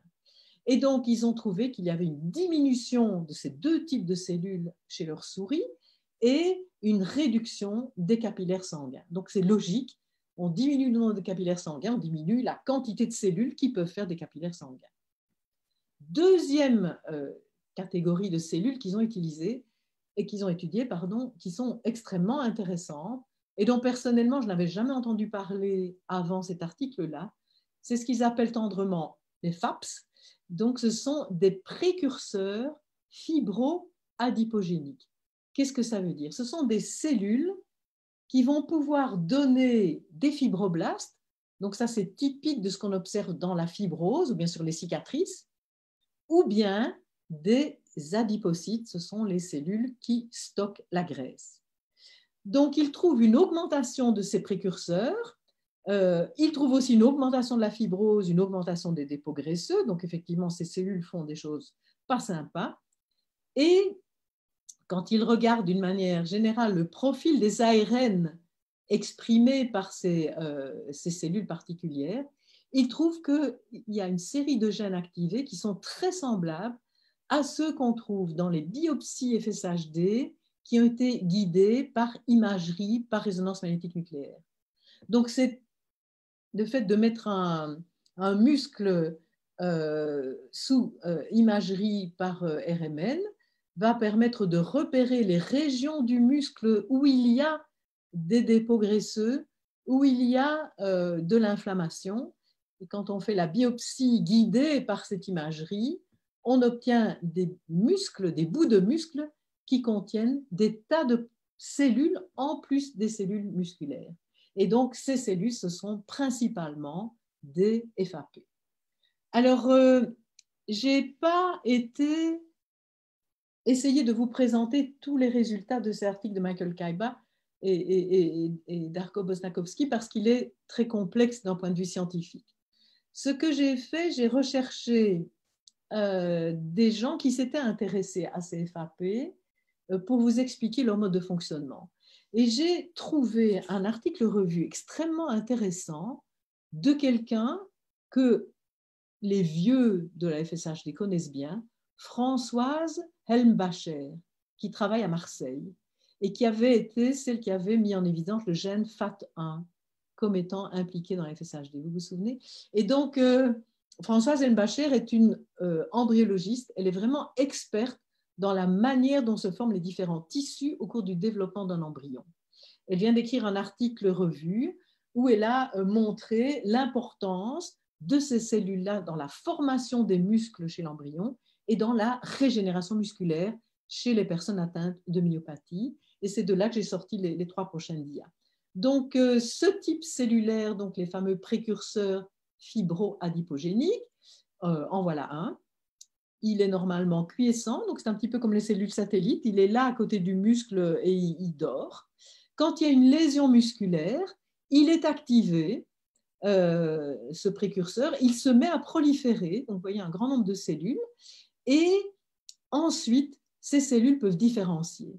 Elles vont donner soit des adipocytes, soit des myofibroblastes qui produisent des protéines de la matrice extracellulaire, donc du collagène et des cellules de ce type-là.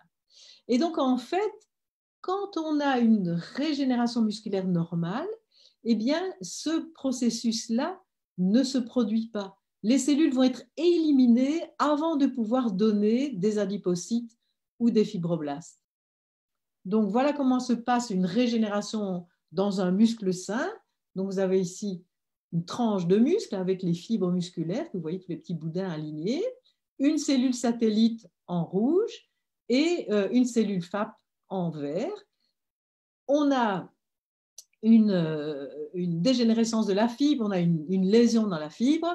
Qu'est-ce qui se passe? Les cellules satellites sont activées, elles se mettent à proliférer. Les FAP sont activées, se mettent à proliférer. Les FAP prolifèrent et ils vont produire, vous voyez les 3 petits plus indiqués en bleu, c'est ce qu'on appelle un environnement promyogénique. C'est-à-dire que ces FAP vont produire des protéines qui sont des facteurs de croissance, qui vont aider les cellules satellites à proliférer, à devenir des myoblastes, à fusionner pour faire des myotubes et à régénérer les fibres musculaires. Donc, ces FAP sont extrêmement utiles, mais elles ont un rôle transitoire. Quand la nouvelle fibre est en formation, eh bien, ces cellules vont mourir. Et donc, il n'en restera plus que quelques-unes, comme des cellules satellites. Ça va? Donc, ça, c'est quelque chose que personnellement, j'ai découvert. Je ne savais pas du tout que ces précurseurs fibro-adipogéniques jouaient un rôle pour aider à la régénération musculaire, pour aider les cellules satellites, pour aider les myoblastes à faire leur job. Alors maintenant, qu'est-ce qui se passe dans les muscles d'individus qui ont une dystrophie? Et donc ça, c'est un phénomène qui apparemment est général et pas uniquement limité à la FSHD. Eh bien, on commence à avoir, quand il y a un muscle blessé, ou une fibre en dégénérescence, activation de cellules satellites qui prolifèrent, activation des FAPS qui prolifèrent, et, vous voyez, c'est mis en grand AND, et qui se différencient, qui vont donc donner des adipocytes, qui vont donner des myofibroblastes, qui vont produire de la matrice extracellulaire. Conclusion, dans notre régénération, eh bien, ça foire. On a des pots de matériel fibreux, et ça, du matériel fibreux, ça ne peut pas faire de contraction comme le muscle. Donc, ces muscles-là vont plus bien fonctionner. Et des pots de graisse. Et forcément, la graisse, ça ne peut pas non plus se contracter. Donc, ce muscle-là va avoir une seconde raison de fonctionner beaucoup moins bien. Et donc, voilà le rôle de ces précurseurs fibro-adipogéniques dont Michael Kaiba a trouvé qu'ils étaient augmentés dans son modèle de souris de la FSHD. Et il faut maintenant rechercher si c'est effectivement le cas dans les muscles de patients, mais je crois qu'il a tellement de similarités dans son modèle de souris avec les autres paramètres connus chez les patients que vraisemblablement ça va jouer un rôle important.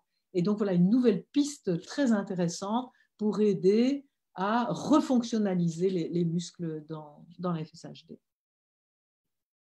Alors je voulais juste vous rappeler quelque chose qui est déjà connu sur la manière dont les muscles peuvent régénérer, c'est le rôle des différentes cellules du système immunitaire. Ce sont ces cellules qu'on voit infiltrer le muscle. Et donc là, ce sont notamment les travaux de Bénédicte Chazot, qui est invitée pour faire une conférence par Ami FSH très prochainement, une chercheuse française. Et donc, c'est le rôle de l'inflammation dans la régénération musculaire. Et donc, si on regarde au cours du temps, sur l'axe horizontal ici, on voit une régénération qui se fait de plus en plus forte. Donc, au départ, activation des cellules satellites, prolifération en myoblastes, différenciation et fusion et croissance de la myofibre. Donc, ça, c'est au cours du temps après une lésion, tout ce qui se passe. Et vous voyez ici, on a toute une série de vagues successives de différentes cellules du système immunitaire qui vont venir aider une vague après l'autre. Et donc, au départ, on a une réponse pro-inflammatoire. Donc, vous voyez, c'est représenté ici par ce triangle. Donc, beaucoup de réponses inflammatoires au début, et puis ça diminue. C'est quoi l'inflammation? C'est notamment la présence de macrophages de type M1 qui sont les éboueurs, qui vont venir enlever tous les débris de la fibre musculaire qui a été lésée. Mais après, ces macrophages M1 doivent s'en aller, être remplacés par des macrophages M2, ici en vert, qui eux sont anti-inflammatoires et qui eux vont calmer le jeu, vont arrêter les destructions, le rôle des éboueurs pour aider à reconstituer les myotubes et la fibre musculaire. Donc ça, le rôle des cellules du système immunitaire, il est actuellement assez bien connu, notamment dans la FSHD, où on voit qu'il y a un mélange de macrophages M1 et M2 qui reste beaucoup trop longtemps. Au moment où il ne devrait plus avoir que des M2, il y a encore des M1 qui sont présents. C'est un des problèmes dans la maladie. Et l'étude de Michael Kaba en plus montre le rôle de ces précurseurs fibro-adipogéniques qui vont venir perturber la régénération musculaire et expliquer le dépôt fibreux et le dépôt de gras à l'intérieur des muscles. Donc, on se rend compte de mieux en mieux de la complexité des différents types cellulaires qui interviennent dans le muscle au moment de la régénération. Et on pourrait imaginer des méthodes pour les empêcher de foirer leur job dans les muscles FSHD. Voilà. Je ne sais pas s'il y a des questions. C'est hyper intéressant, vraiment hyper intéressant. Oui. Grâce à toi, on arrive à comprendre un petit peu de choses. Non, vraiment, c'est palpitant. Je regarde en même temps là s'il y a des questions. Et ça me fait penser au fait que au tout début, quand la myopathie FSH avait été découverte par Landouzy Degérine, ils avaient évoqué toutes les problématiques fonctionnelles, musculaires, etc. Mais ils avaient aussi dit assez rapidement que c'était une maladie graisseuse. Oui, exactement. C'était une maladie de gras pathologique. Et c'est vrai que c'est quelque chose qu'on retrouve de plus en plus dans ton projet, quoi. Oui, et ce qui est vraiment intéressant ici, c'est que c'est la première fois, à ma connaissance, qu'il y a une explication rationnelle à l'apparition de ces adipocytes. Tous les gens se demandaient, mais est-ce qu'il y a des cellules musculaires qui vont faire une transdifférenciation? Est-ce qu'il y a une cellule de muscle qui tout d'un coup va se dire, ah mais non, tout compte fait, moi je deviendrai bien une cellule de gras. Et on ne comprenait pas comment ça pouvait se faire. Mais avec ces cellules précurseurs qui peuvent à la fois partir dans la voie du gras ou dans la voie des myofibroblastes, eh bien, on a vraiment des candidats à cette fonction-là qui sont identifiés, quoi. Ouais. Une remarque de Christina qui dit j'ai lu un résumé d'article sur l'obésité sarcopénique publié sur le site de l'Université de Montpellier qui semble très présente chez les FSHD et d'après ce que j'ai compris, il s'agit d'une présence très forte de graisse par rapport à l'IMC, ce qui pourrait, d'une certaine mesure, recouper tout à fait. Oui. Ouais. C'est ça. Donc, la seule différence, c'est que là, si tu veux, c'est une détection du gras au niveau du corps complet, tandis qu'ici, c'est au niveau des muscles que l'on analyse en histologie. Mais c'est clair que si ce phénomène se met en route, ça peut expliquer l'accumulation de graisse. Et la sarcopénie, c'est la fonte des muscles. Donc, l'obésité sarcopénique, ça veut dire que les gens ont des accumulations de gras et des pertes de muscles simultanément. Et donc, malheureusement, ça a l'air de très bien correspondre à ce modèle de souris que Michael Kaiba a développé. Oui. Non, mais écoute, pas d'autres questions. Alors, donc, on arrive maintenant à l'aspect éventuellement thérapeutique. Et donc là, il y avait deux présentations qui finalement proviennent du même labo. En fait, c'est le laboratoire de Toshifumi Yokota, qui est à l'université d'Alberta et qui s'est associé avec Yi Wenchen, qui est de l'université de Washington. Et bon, ben, ils ont fait 2 présentations parce que c'était 2 personnes différentes qui avaient travaillé sur le même sujet. Je trouve que c'est un peu audacieux de la part de FSHD Society d'avoir laissé 2 conférences exactement sur le même thème, alors qu'il y avait des tas d'autres choses intéressantes dont on n'a pas pu parler parce que le temps était limité à 2 jours de congrès. Alors, donc là aussi, il y a l'article qui a été publié au mois de juillet. Donc, c'est l'idée d'inhiber l'expression DUX4 avec des oligonucléotides antisens un petit peu particuliers qui vont se coller sur l'ARN messager de DUX4 et induire sa destruction. Et donc, je vous rappelle le topo. Hein, donc, on a la présentation de la cellule, le noyau, l'ADN, le gène, qui est la recette pour la protéine, la copie en ARN, sa maturation en ARN messager, et cette recette est utilisée pour fabriquer la protéine. Donc ici, l'idée, c'est qu'on va essayer de cibler l'ARN messager ou son précurseur de façon à le détruire, et par conséquent, on empêchera la production de la protéine. Hein, donc c'est ça la stratégie générale ici. Alors, ce qui est original par rapport aux choses qui ont été faites par d'autres personnes dans ce domaine, y compris par notre laboratoire, c'est 2 points. La première, c'est la chimie des nucléotides. Donc, les nucléotides, c'est les lettres de l'ADN. La chimie qui est utilisée est assez particulière. C'est ce qu'on appelle des locked nucleic acids, donc des acides nucléiques fermés. Voilà une représentation d'un nucléotide pour ceux que ça intéresse. Donc, nous avons un sucre qui est représenté ici, qui est le ribose, sur lequel est accrochée une base qui est la lettre de l'ADN, hein, A, C, G ou T, et ce sucre est accroché par un groupement phosphate au sucre suivant. Et donc, on a comme ça toute une cascade de nucléotides les uns derrière les autres. Alors, qu'est-ce qui est différent entre ADN et ARN? Eh bien, l'ARN, il a un groupement OH sur le sucre que n'a pas l'ADN. Et les locked nucleic acids, eh bien, on part d'une structure comme un ARN, donc on a un oxygène dans cette position-là, mais il n'y a pas d'hydrogène accroché dessus. Il est accroché à l'envers du cycle. Donc, on a le cycle ici du ribose et on a un pontage qui se fait sur la face inférieure de ce cycle. C'est ça, les locked nucleic acids. Alors, le fait d'avoir une liaison qui vient se mettre ici en dessous du cycle va tordre le cycle, ce qui va présenter la base d'une manière un petit peu différente pour aller se coller à sa base complémentaire sur l'ARN messager. Et donc, ces nucléotides de type LNA, donc locked nucleic acid, ont une affinité plus forte pour l'ARN messager sur lequel ils vont se lier. Donc, ils collent plus fort sur leur cible. Donc, ça, c'est la première différence dans cette étude-ci. C'est la chimie qui est utilisée. La deuxième différence, c'est qu'ils utilisent ce qu'ils appellent des gapmères. Qu'est-ce que ça veut dire? Ça veut dire que sur la chaîne d'ADN employée, on va avoir des nucléotides de différentes chimies.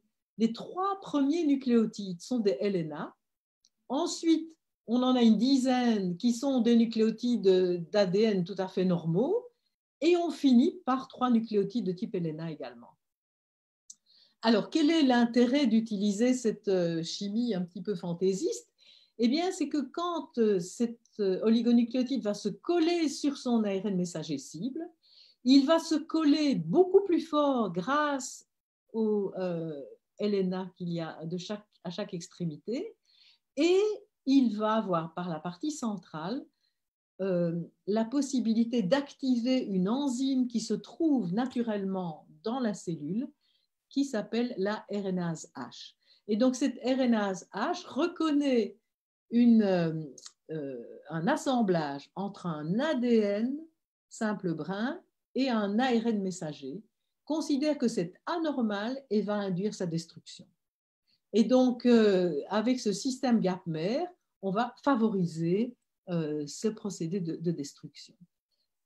Alors, le modèle sur lequel travaille Yi Wenchen, ce sont des cultures de myoblastes immortalisées. Donc, c'est-à-dire que des chercheurs ont utilisé des myoblastes et ont introduit dedans des gènes actifs qui permettent à ces cellules de se diviser indéfiniment. Donc, ces cellules deviennent immortelles. C'est très pratique pour travailler au laboratoire parce qu'on peut pendant des mois et des mois toujours cultiver les mêmes cellules. Alors, le processus de différenciation est représenté ici par des pointillés. Donc, c'est quand les cellules satellites deviennent des myoblastes et vont proliférer et puis fusionner pour donner des myotubes. Donc, voilà une représentation du gène DUX4. Donc, on a ici en jaune la partie recette pour la protéine. Il y a plusieurs morceaux différents du gène. Et c'est contre cette dernière partie du gène, donc le signal de polyadenylation se trouve ici quelque part, que ces Helena Gapmer ont été dirigés. Et donc, il y en a toute une série, il y en a 7 différents que Yi Wenchen a testés dans le modèle de cellules que je viens de présenter. Donc, elle ensemence les myoblastes immortels. Au bout de quelques jours, elle va induire la différenciation pour qu'ils commencent à s'allonger, à s'aligner et à fusionner pour donner des myotubes. Et donc, c'est un processus qui dure 13 jours. Et elle va donc introduire ces gapmères au début de l'opération. Et au jour 14, elle va récolter les myotubes et regarder si l'expression de DUX4 est toujours présente.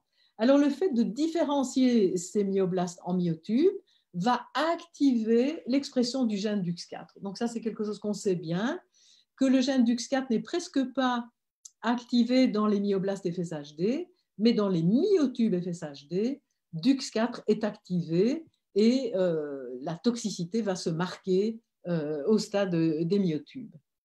Alors, elle a montré ici, donc elle mesure la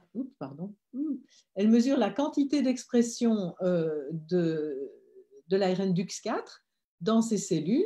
Donc, elle prend comme valeur égale à 1 la quantité d'ARN DUX4 qui est présent dans des cellules qui n'ont pas été traitées.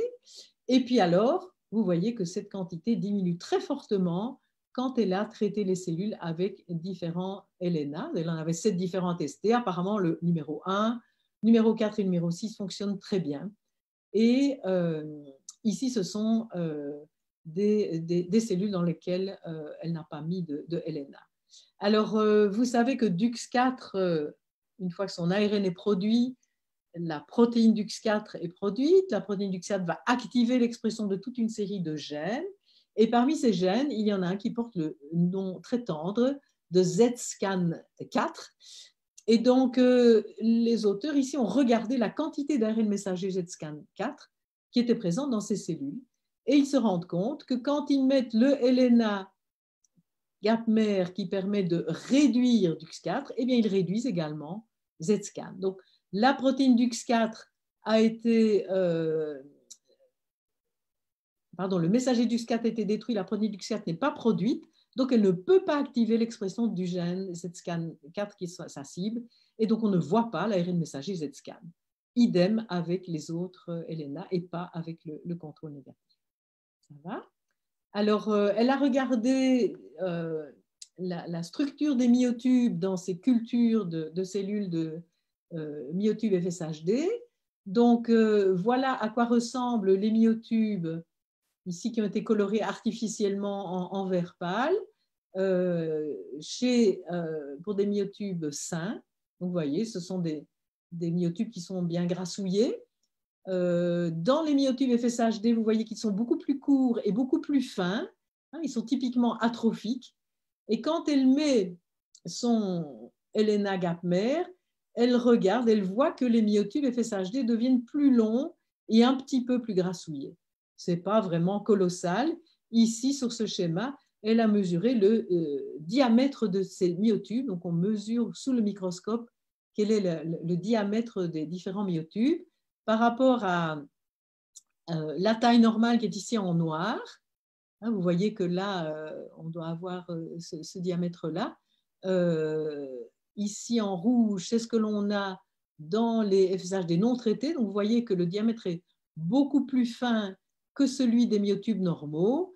Et quand elle met les LNA, elle voit qu'elle décale très légèrement vers la droite. Donc, elle augmente un peu la taille du diamètre des myotubes, mais ce n'est pas encore vraiment colossal. Alors, elle a fait une expérience sur un modèle in vivo, donc sur un modèle de souris. C'est une souris qui vient du laboratoire de Peter Jones. Donc, ce sont les souris que l'on appelle FlexDux4.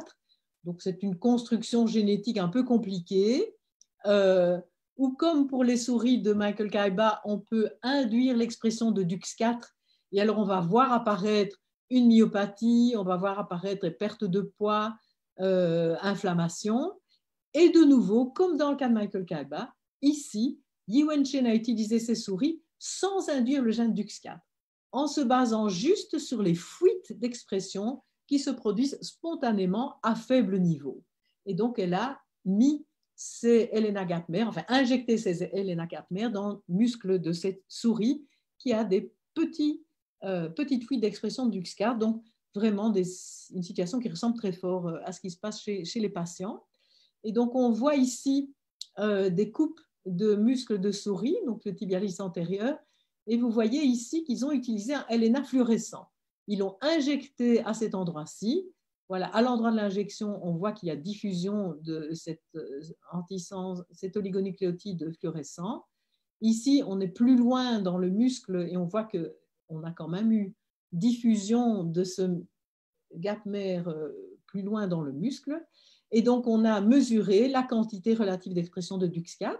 Donc, dans les muscles injectés simplement avec une solution saline, ou les muscles injectés avec le LNA gapmer, vous voyez qu'il y a une forte diminution de 3/4 à peu près de la quantité d'expression de DUX4. Et quand on injecte un LNA qui n'a pas de séquence cible sur le messager DUX4, il n'y a pas de différence importante par rapport à la solution saline.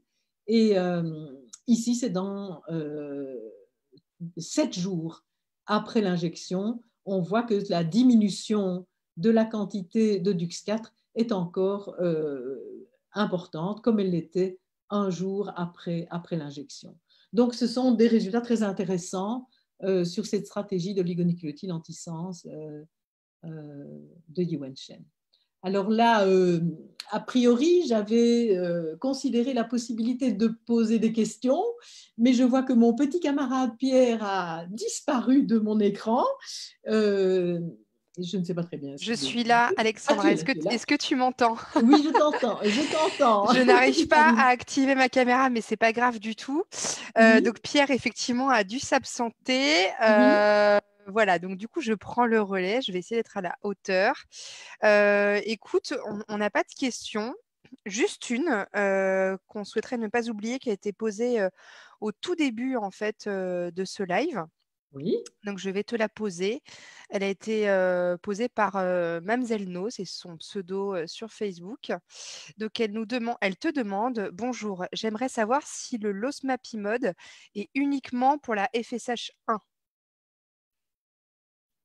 Alors, donc là, c'est quelque chose que j'ai choisi de ne pas traiter ici, mais l'idée de Fulcrum Therapeutics, c'est que... ouh là là. C'est moi qui t'ai remise. Tu as arrêté mon partage. Tu veux le remettre peut-être? Sabotage. Ok. Donc, je reviens à mes diapos. Voilà. Donc, l'idée du losmapimod, c'est qu'il empêche la production du RNA messager DUX4. Donc, il empêche, apparemment, le losmapimod va empêcher la copie du gène DUX4 pour faire le messager qui, lui, peut permettre de fabriquer la protéine toxique. Et donc, comme la cause de la FSHD est la même pour la FSHD1 et FSHD2, dans les deux cas, c'est l'activation du gène DUX4 et la production de la protéine DUX4 toxique qui cause la maladie. Donc, a priori, le losmapimod devrait pouvoir fonctionner dans les deux cas. Mais le problème, c'est que Fulcrum ne sait pas comment ça marche. On ne sait pas à l'heure actuelle comment le losmapimod va empêcher la copie du gène DUX4 sous forme d'ARN messager. Et donc, comme on ne sait pas ça, on ne peut pas être certain à 100% que ça va marcher pour la FSHD2 comme pour la FSHD1. On ne sait d'ailleurs même pas si ça marche vraiment pour la FSHD1. C'est pour ça qu'on fait l'essai clinique à l'heure actuelle. Voilà, j'espère que j'ai répondu à la question. Parfait, impeccable. Bien, écoute, merci beaucoup, Alexandra. Je crois que... Je passe à la suite alors. Je continue. Voilà. Oui, ok. Je pense qu'on a fait le tour, c'est bon. Ouais, on va essayer de pouvoir y arriver. Voilà, dans les essais thérapeutiques, il y a un travail extraordinaire de Lindsay Wallace dans l'équipe de Scott Harper. Donc, ils ont fabriqué un virus qui est un médicament qui va produire un antisens qui va détruire l'ARN messager de DUX4.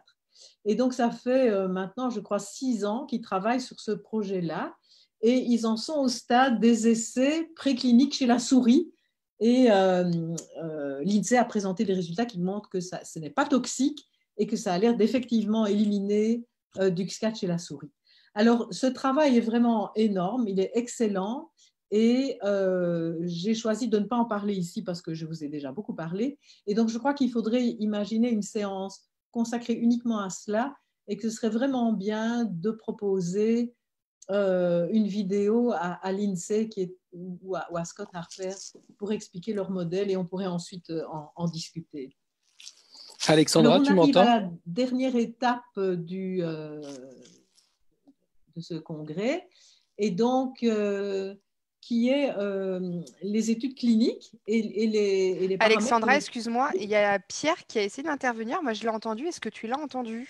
Tu m'entends, Alexandra? Vous m'entendez? Maintenant, je te réentends, oui. Ah, excusez-moi. Je suis désolé, je suis sur la route là. Enfin, j'ai dû me mettre sur la route. Je voulais juste te dire que concernant l'exposé de Lindsay Wallace, je lui envoie un message dès ce soir de façon à ce que effectivement son étude et sa publication soient évoquées avec toi et tous ensemble au cours d'un Facebook Live parce que c'est, comme tu le dis, très important.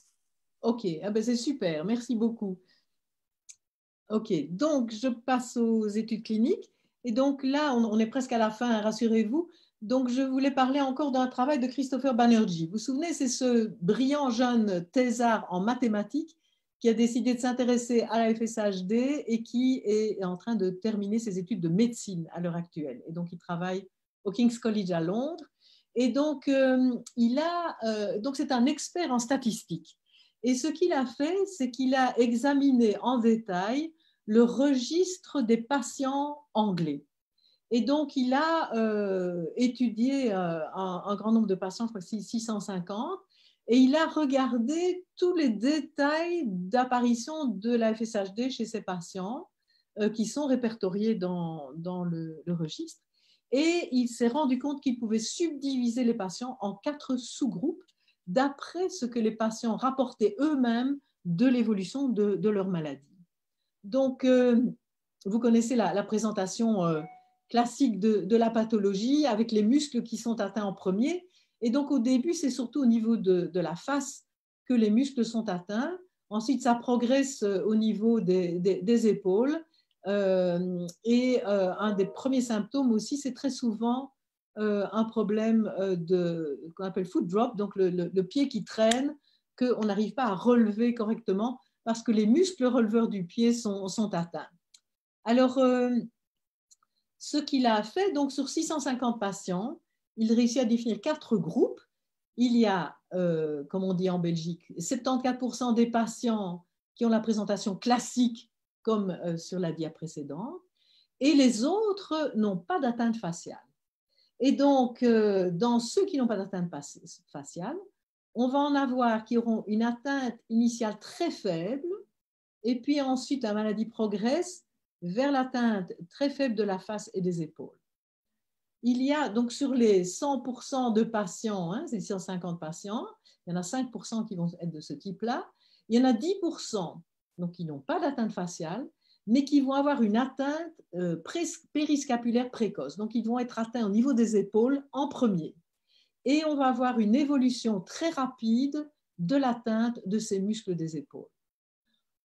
Et le dernier groupe, 9% des patients, vont avoir une atteinte précoce des releveurs du pied. Donc, ce sont les gens qui ont ce problème de ce pied qui traîne et qui entraîne des chutes, et une évolution rapide de ces premiers muscles atteints. Et donc, grâce à ce travail, Chris a pu définir 4 sous-groupes de patients qui probablement ont certains gènes activés ou inactivés qui modifient le profil de présentation clinique classique de la FSHD.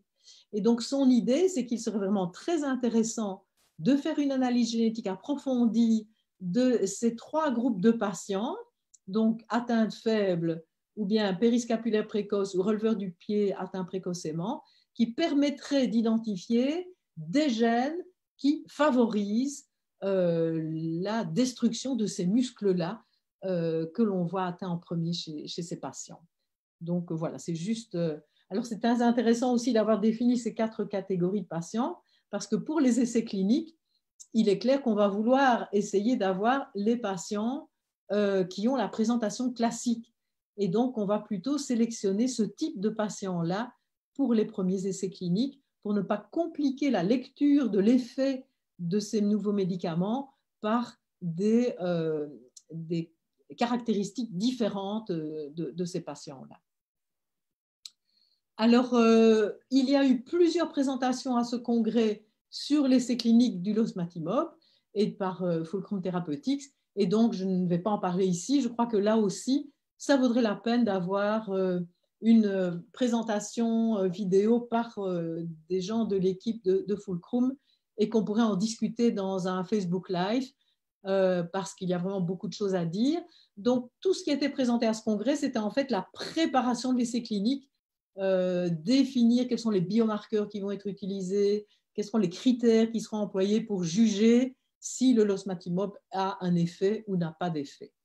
Et donc, on a seulement un premier rapport préliminaire qui a été présenté il y a 2 à 3 semaines, dont Ami FSH a parlé, et qui montre que chez 5 individus qui avaient un niveau d'expression de DUX4 élevé dans leur biopsie avant de commencer le traitement par le losmatimab, donc 3 personnes qui avaient des niveaux élevés de DUX4 ont vu une diminution d'un facteur 30 de la quantité de DUX4, mais les autres personnes qui avaient des niveaux faibles de DUX4, on ne voit pas de différence par rapport aux individus qui ont reçu le placebo. Donc voilà, on est trop tôt. Fulcrum dit que les résultats vont vraiment arriver au premier trimestre de 2021. Donc il faudra attendre à ce moment-là avant de savoir si ça a un effet ou pas. Ça va ? Donc, en résumé, les stratégies thérapeutiques pour soigner la FSHD, ça peut être d'inhiber la production de DUX4. Et donc, on a vu ici de nouveau des oligonucléotides antisens. Lindsay Wallace a parlé d'un virus qui produit un antisens qui peut faire la même chose. On va penser à contrer la toxicité de DUX4. Et donc là, c'est vraiment intéressant. On voit maintenant que des généraux qui font partie de l'armée toxique de DUX4 commencent à être identifiés. Donc, c'est le cas notamment de IF1-alpha, et il existe des médicaments contre IF1-alpha. On voit aussi les substances, les protéines anormales toxiques qui peuvent être produites à cause du dérèglement du contrôle de qualité des ARN que cause DUX4. Et là aussi, on pourrait imaginer d'intervenir à ce niveau-là. On peut, comme stratégie, favoriser la régénération musculaire. Et donc là, maintenant, on comprend de mieux en mieux quels sont tous les mécanismes qui sont impliqués. Et on voit, grâce à l'étude de Chris Banerjee et Peter Zamit, qu'il y a de la régénération musculaire en cours dans les muscles FSHD. Donc, on pourrait aider cette régénération pour participer à la thérapie de la FSHD. Et on peut aussi imaginer de restaurer la fonction musculaire.